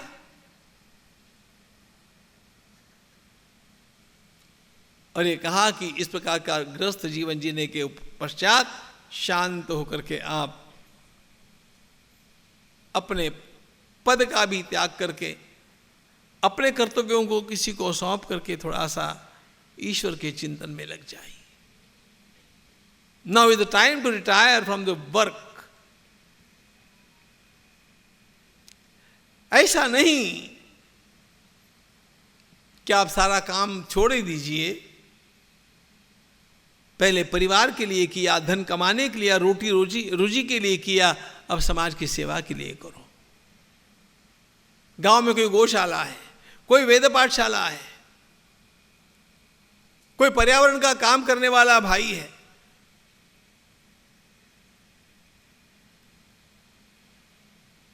आपके सोलापुर गांव में तो कितने सारे समाज सेवा के प्रकल्प हैं। मैं अपने जीवन में समय पा करके कभी न कभी इन कामों के साथ जुड़ जाऊं, निरपेक्ष बुद्धि से जुड़ जाऊं, मेरा समय वहां पर लगाऊं। किस लिए? मेरे ऊपर का ऋण चुकाने के लिए।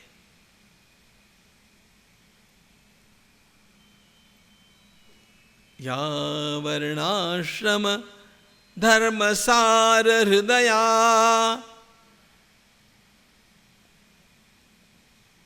मैं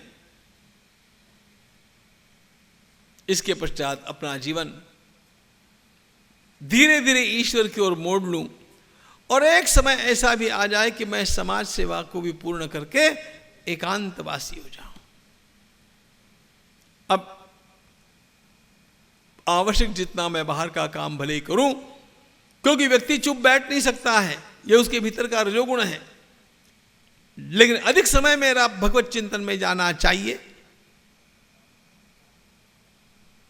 हमारे जीवन के ये 4 हिस्से, ब्रह्मचर्याश्रम, गृहस्थाश्रम, वानप्रस्थाश्रम, संन्यासाश्रम, ये जीवन की कितनी उत्तम व्यवस्था है।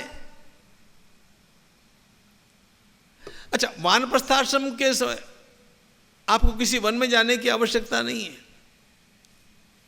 वन में जाना, कहीं तीर्थ में जाकर के, आश्रम में जाकर के महीने में 15-20 दिन, महीना भर अधिक से अधिक कथा सुनना, साधन करना, वो तो ठीक है। घर में ही रहना, लेकिन घर में श्रीमद् भागवतकार बड़े सुंदर बात बतलाते हैं, गृहेष्वतिथि वद वसन, अपने ही घर में मेहमान की तरह रहना, अपने ही घर में मेहमान की तरह रहना।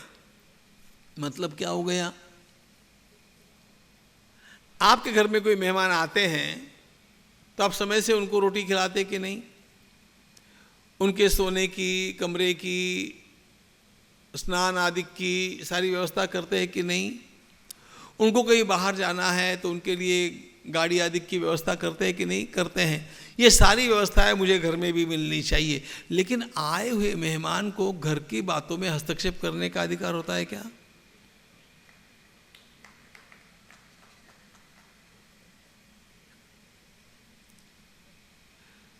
सारी व्यवस्थाओं का लाभ मुझे लेना चाहिए, लेकिन अब बाल बच्चे जो कुछ कर रहे हैं उनको अपनी गति से करने देना चाहिए। उसके वो परामर्श पूछते हैं तो उनको सलाह भी देनी चाहिए, वो तो अपना कर्तव्य होता है, सबके लिए होता है। लेकिन वो नहीं चाहते हैं और मैं हस्तक्षेप कर रहा हूं, ऐसा नहीं करना चाहिए। मेहमान को सुविधाओं को प्राप्त करने का अधिकार होता है, हस्तक्षेप का अधिकार नहीं होता है।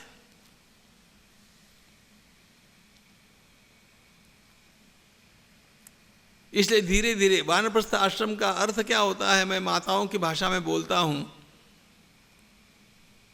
अपने कमर की एक एक चाबी कम करते जाना, अपना जन्मदिन ऐसे ही मनाना, एक एक चाबी देते रहना।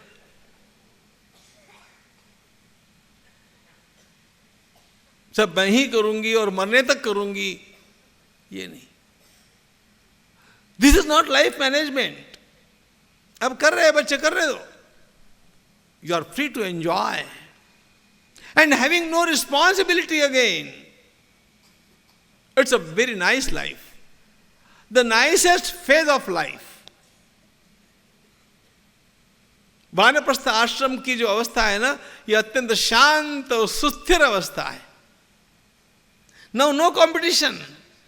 अब व्यवसाय की नहीं, किसी प्रकार की कोई स्पर्धा नहीं है मेरे मन में। मेरा मन शांत है, सारे मन के विकार उपशमित हो गए हैं। जीवन मैंने देख लिया, भोग लिया, फिर भी कुछ क्षमता मुझ में है, वो मैं समाज की सेवा के लिए लगा रहा हूं। या वर्णाश्रम धर्मसार हृदया कामार्थ मोक्ष प्रदा नित्या विश्वहित। अच्छा, एक बात और भी है,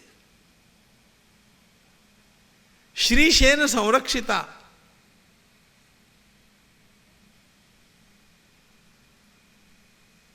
मेरा भारत महान इसलिए भी है कि संसार में कहीं पर भी श्री भगवान को स्वयं जाने की इच्छा नहीं होती है। संसार में अन्य भी देश हैं, कहीं पर अपने बेटे को भेजते हैं, कहीं भतीजे को भेजते हैं, कहीं अपने दूत को भेजते हैं, लेकिन जब भगवान के आने की इच्छा होती है तो वो अयोध्या में ही आते हैं, मथुरा में ही आते हैं, भारत में ही आते हैं।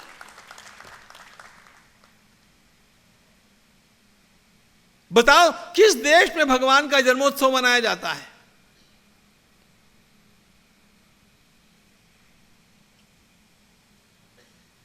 उनके भगवान का जन्म ही होता नहीं, वो आते ही नहीं। और हमारे यहां तो भगवान कहते हैं संभवामि युगे। वो युगे युगे किस लिए पता है? देवाला पण करमत नाही वैकुंठात, तो त्याला भारतात यावंसं वाटतं पुन्हा।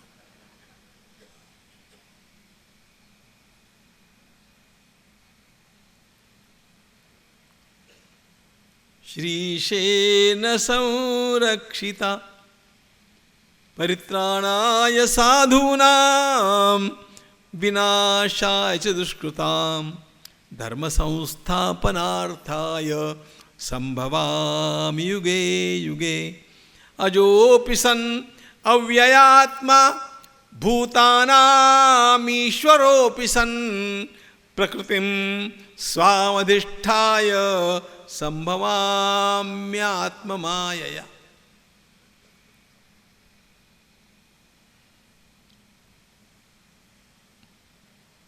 बताइए किस देश में आपको यह मिलने वाला है?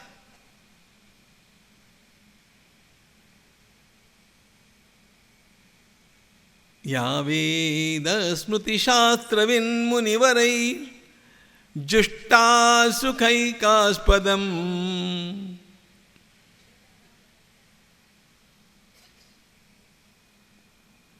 इस अतीव सुंदर संस्कृति का संगोपन इस देश में हुआ।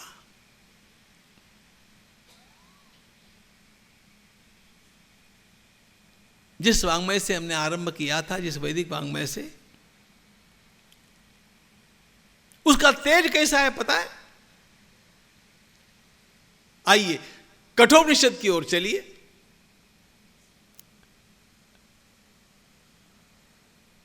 कठोपनिषद में नचिकेता की कथा आती है, और नचिकेता की कथा यह उस नचिकेता की कथा है जिस नचिकेता के बारे में स्वामी विवेकानंद कहा करते थे, give me 100 Nachiketas and I will change the world. मुझे 100 नचिकेता दे दो, मैं संसार को बदल दूंगा। हम लोगों को पता नहीं है नचिकेता क्या भला है। हमारे उपनिषद के जो अत्यंत श्रेष्ठ पात्र है उनमें नचिकेता एक उज्ज्वल रत्न है।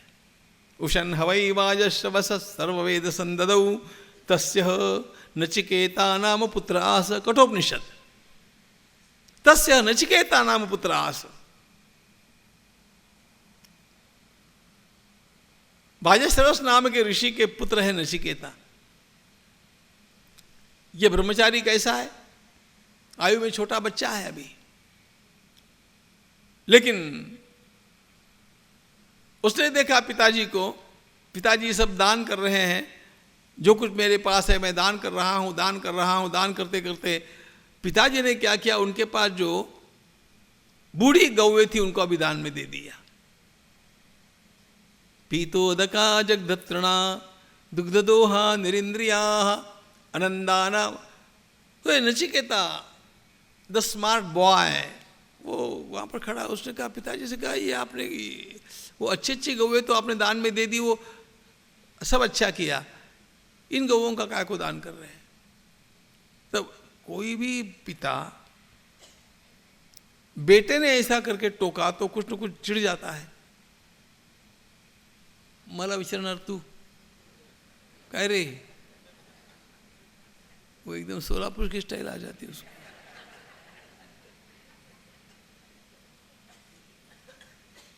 नचिकेता ने कहा मैं शास्त्र की बात कर रहा हूं कि भाई जो इस प्रकार से दान करेगा उसको तो अच्छा लोक नहीं मिलेगा। तो पिताजी ने समझाया मैं सर्वस्व दान कर रहा हूं, मेरे पास जो कुछ है सब कुछ मैं दान में दे रहा हूं, तो बाकी सब कुछ मैंने अच्छा अच्छा भी दे दिया, तो ये भी जो है मुझे देना ही चाहिए। नचिकेता भारी, उसने पूछा फिर मैं भी आपका हूं तो मुझे भी दान में देना चाहिए। आता इतकं बोलल्यानंतर कुठलाही बाप वैतागणार की नाही बोला।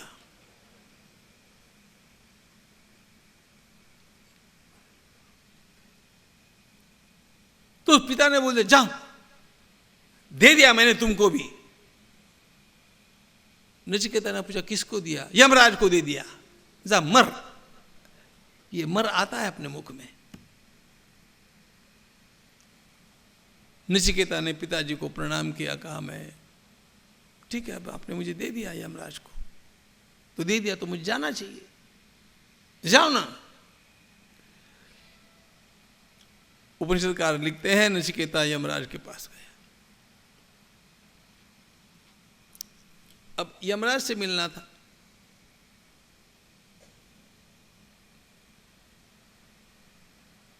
तो दूतों से कहा मुझे पिताजी ने दान में दिया है, यमराज के पास भेजा है, इसलिए मैं आया हूं, जाकर के बोलो। बाहर जो दूत खड़े थे, अंदर जाकर के यमराज से कहा एक नचिकेता नाम का छोरा आया है और कहा है कि पिताजी ने भेजा है, दान में दिया है आपको। तो यमराज ने कहा रहो दे बगू, रहने दो। नचिकेता वहीं पर खड़ा रहा, दूसरे दिन भी खड़ा रहा, तीसरे दिन भी खड़ा रहा। तीसरे दिन जब खड़ा रहा तो फिर दोपहर के पश्चात यमराज ने बुलाया उसको, भाई उसको भेजो, बच्चा होगा तो। अब 3 दिन कौन खड़ा रहता यमराज के दरवाजे पर? हम लोग तो अपने दरवाजे पर यमराज कभी आवे नहीं, इसके लिए मनौती मनाने वाले लोग। अब यमराज के द्वार पर जाकर के 3 दिन खड़ा है। तो यमराज ने पूछा, ये गया, प्रणाम किया, यमराज को प्रणाम किया और कहा कि मेरे पिताजी ने मुझे भेजा है। और वो तो ठीक है, मैं देखता हूँ, लेकिन तुम ये बताओ, तुम 3 दिन वहाँ पर मेरे दरवाजे पर खड़े रहे, तुम्हारे खाने पीने की व्यवस्था? Right question. नचिकेता ने उत्तर दिया 3 दिनों में मैंने आपका सारा पुण्य खा लिया। और यमाला पण झटका बसला रहा, मेरा पुण्य। धर्मशास्त्र में लिखा है ना, आपके धर्मशास्त्र में लिखा है कि अतिथि घर में अथवा घर के द्वार पर भूखा हो और यजमान भोजन कर ले तो यजमान का सारा पुण्य उस अतिथि को मिल जाता है। तो मैंने आपका पुण्य खा लिया। यमराज ने भी सिर खुजलाया होगा। यमराज ने कहा, फिर कॉम्प्रोमाइज पर आ गए। यमराज ने कहा देखे अरे ऐसा नहीं, ओ 3 दिन मैंने तुम्हें द्वार पर खड़ा रखा, तो उसके उपशमन के लिए मैं तुम्हें 3 वरदान देता हूं, तुम 3 वरदान मांग लो।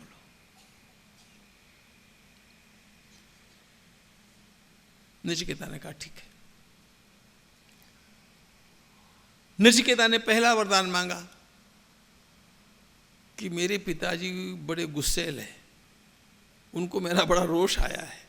मैं तो धर्म की बात कर रहा था, लेकिन उनको गुस्सा आ गया, तो मैं क्या करूं? आप कृपा करके पहले वरदान के रूप में मेरे पिताजी का गुस्सा ठंडा कर दीजिए। यमराज ने कहा ठीक है। दूसरी बात, मुझे यज्ञ विद्या पढ़ाइए। यमराज ने कहा वो आ जाएगी। तीसरी बात, मुझे आत्मज्ञान दीजिए। मैंने सुना है कि मृत्यु के पश्चात कुछ तो भी बचता है, लेकिन मैंने ऐसा भी सुना है कि कुछ नहीं बचता है। अस्तित्व के नायम अस्तित्व चैके। कुछ लोग कहते हैं कि मृत्यु के पश्चात भी जब शरीर नष्ट हो जाता है आत्मा बचती है, और कुछ लोगों का मत ऐसा नहीं है। इसमें सत्य क्या है? और यदि वो आत्मा बचती है तो उसका स्वरूप क्या है, और उसको जानने का रहस्य क्या है?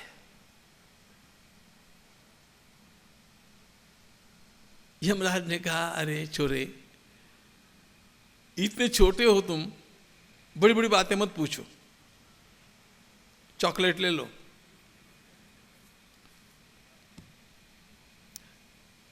चॉकलेट माने अभी हम लोग चॉकलेट देते वो चॉकलेट नहीं।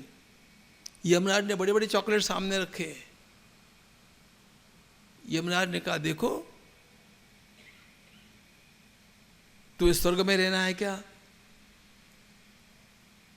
तुम्हें कितने हाथी चाहिए, कितने घोड़े चाहिए, कितने रथ चाहिए, कितनी अप्सराएं चाहिए, और कितने दिनों तक, कितने वर्षों तक जीना है, वो सब कुछ मुझसे मांग लो। इमा रामा सरथा सतूर्या नहीं दृशा लंभनीया मनुष्यैः आभिर्मत्प्रत्ता विपरिचार्यस्व नचिकेतो मरणम मानुप्राक्षीः। लेकिन तुम इस रहस्यमय विद्या का आग्रह मेरे लिए मत करो। हाथी ले लो, घोड़े ले लो, रथ ले लो, जितनी चाहिए संपत्ति ले लो, अप्सराएं ले लो, जितना जीवन चाहिए उतना जीवन ले लो। शतंच जीव शरदो यावद इच्छसी, जितनी इच्छा है तब तक जियो, लेकिन ये मत पूछो। These are core questions.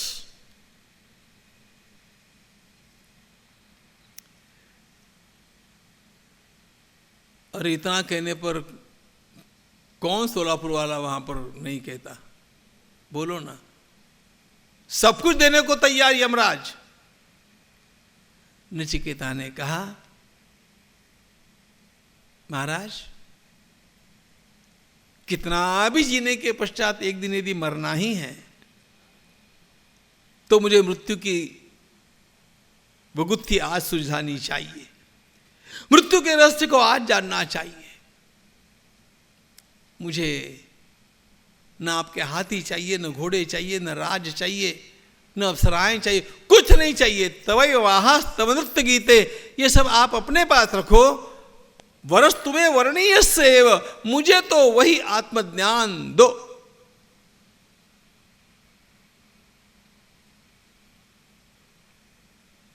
Yamraj ने भी देखा ये बंदा इतना तेजस्वी है। यमराज ने कहा, ठीक है भाई, अब तुम्हारी, जब मैंने वरदान दिया ही है तो मैं। इसके बाद नचिकेता क्या बोलता है पता है? और इसमें से कुछ तो भी आतिथ्य के रूप में तो आप मुझे देने वाले हैं। नो,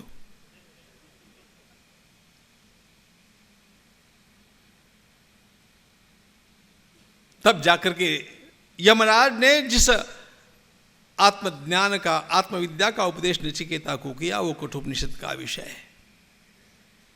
इतना सारा त्याग, इतने प्रलोभनों को दूर करके भी मुझे आत्मज्ञान की प्राप्ति होनी चाहिए, इस प्रकार की आकांक्षा। कुछ नहीं चाहिए, परस तुम्हें वर्णीय स एव, वही वरदान चाहिए।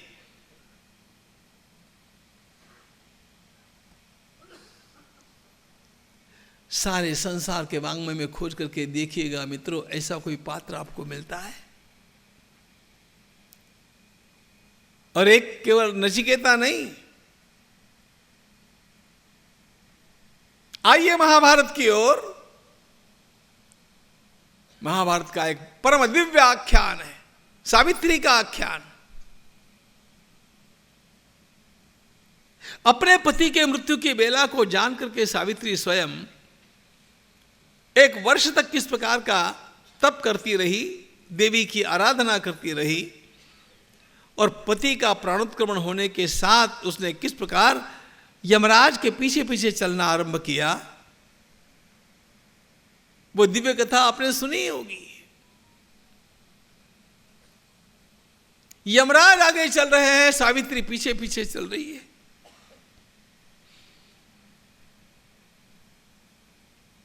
आहट लगते ही यमराज ने देखा, पूछा,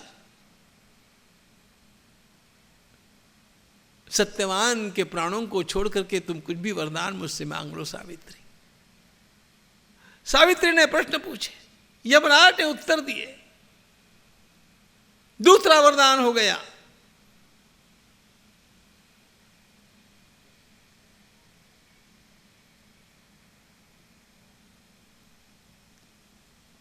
यमराज ने स्वयं कहा, तुम इतनी भोली भाली, इतनी सरल, इतनी पवित्र हो, मुझे तुमसे बात करने की इच्छा होती है। नहीं तो सावित्री, मैं कभी किसी से बात नहीं करता हूं, न कोई मेरे सामने इस प्रकार खड़ा हो सकता है।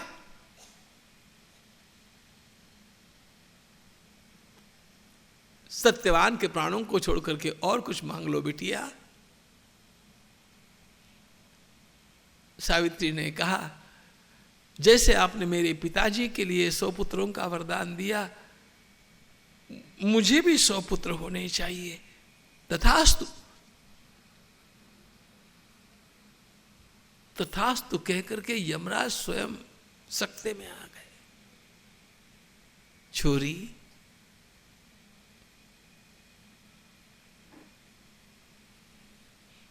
आखिर तुमने वो वरदान प्राप्त कर लिया।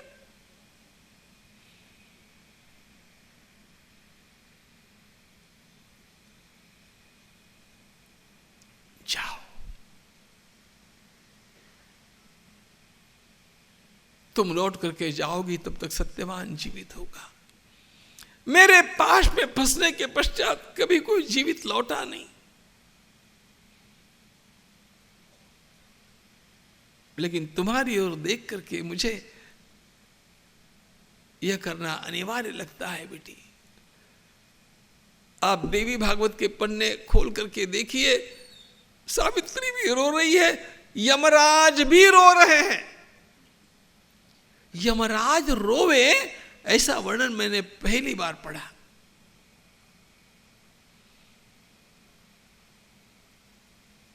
अपने पातिव्रत्य से, अपने शील से, अपने विनय से, अपनी धर्मनिष्ठा से यमराज को भी झुकाने वाली उस सावित्री का देश है मेरा भारत देश। ध्यान रखना,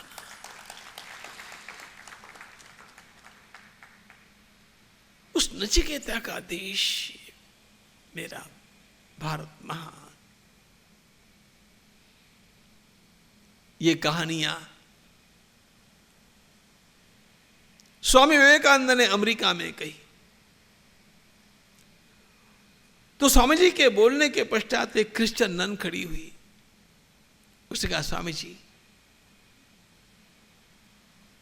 आपको लगता है कि ये सारी बातें सत्य है? स्वामी जी ने कहा, जी पक्की, ये तो सत्य ही है। क्यों, आपको क्या लगता है? मुझे तो लगता है कि ये सब कल्पना है। अब बोलने वाली का टोन ऐसा था, उसका स्वर ऐसा था, वो हिंदू धर्म और हिंदू ग्रंथों पर आक्षेप लेना चाहती थी। स्वामी जी तो स्वामी जी थे। स्वामी जी ने कहा, सिस्टर, एक क्षण तुम्हारी भाषा को मान्य कर लिया कि यह कल्पना का विलास होगा, तब भी एक बात ध्यान में रखिएगा, इतनी महान कल्पनाएं केवल भारत के ऋषि कर सके हैं। बाहर का कोई आदमी ऐसी कल्पनाएं भी नहीं कर सका कि यमराज के साथ जाकर के नचिकेता भिड़ सकता है, सावित्री अपने शील से उसको वश करके झुका सकती है। यह कल्पना ये केवल भारत कर सकता है। इसलिए मेरा भारत महान।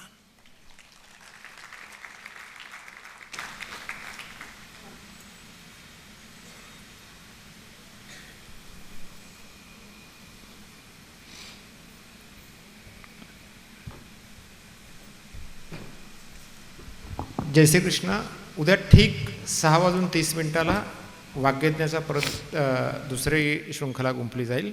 आपल्या सगळ्यांना विनंती आहे, आणि आपण आपले जे काही बाकीचे लोक आहेत त्यांना देखील या गोष्टीचा कारण आज पेपर बंद असल्यामुळे आज पेपरमध्ये आलेले नाही आहे, तर आपण सगळ्यांना ही सूचना द्यावी. धन्यवाद. जय श्रीकृष्ण. सदा सर्वदा योग तुझा घडावा, तुझे कारणी देह माझा पडावा. उपेक्षू नको गुणवंता अनंता, रघुनायका मागणे हेची आता. जय जय रघुवीर समर्थ.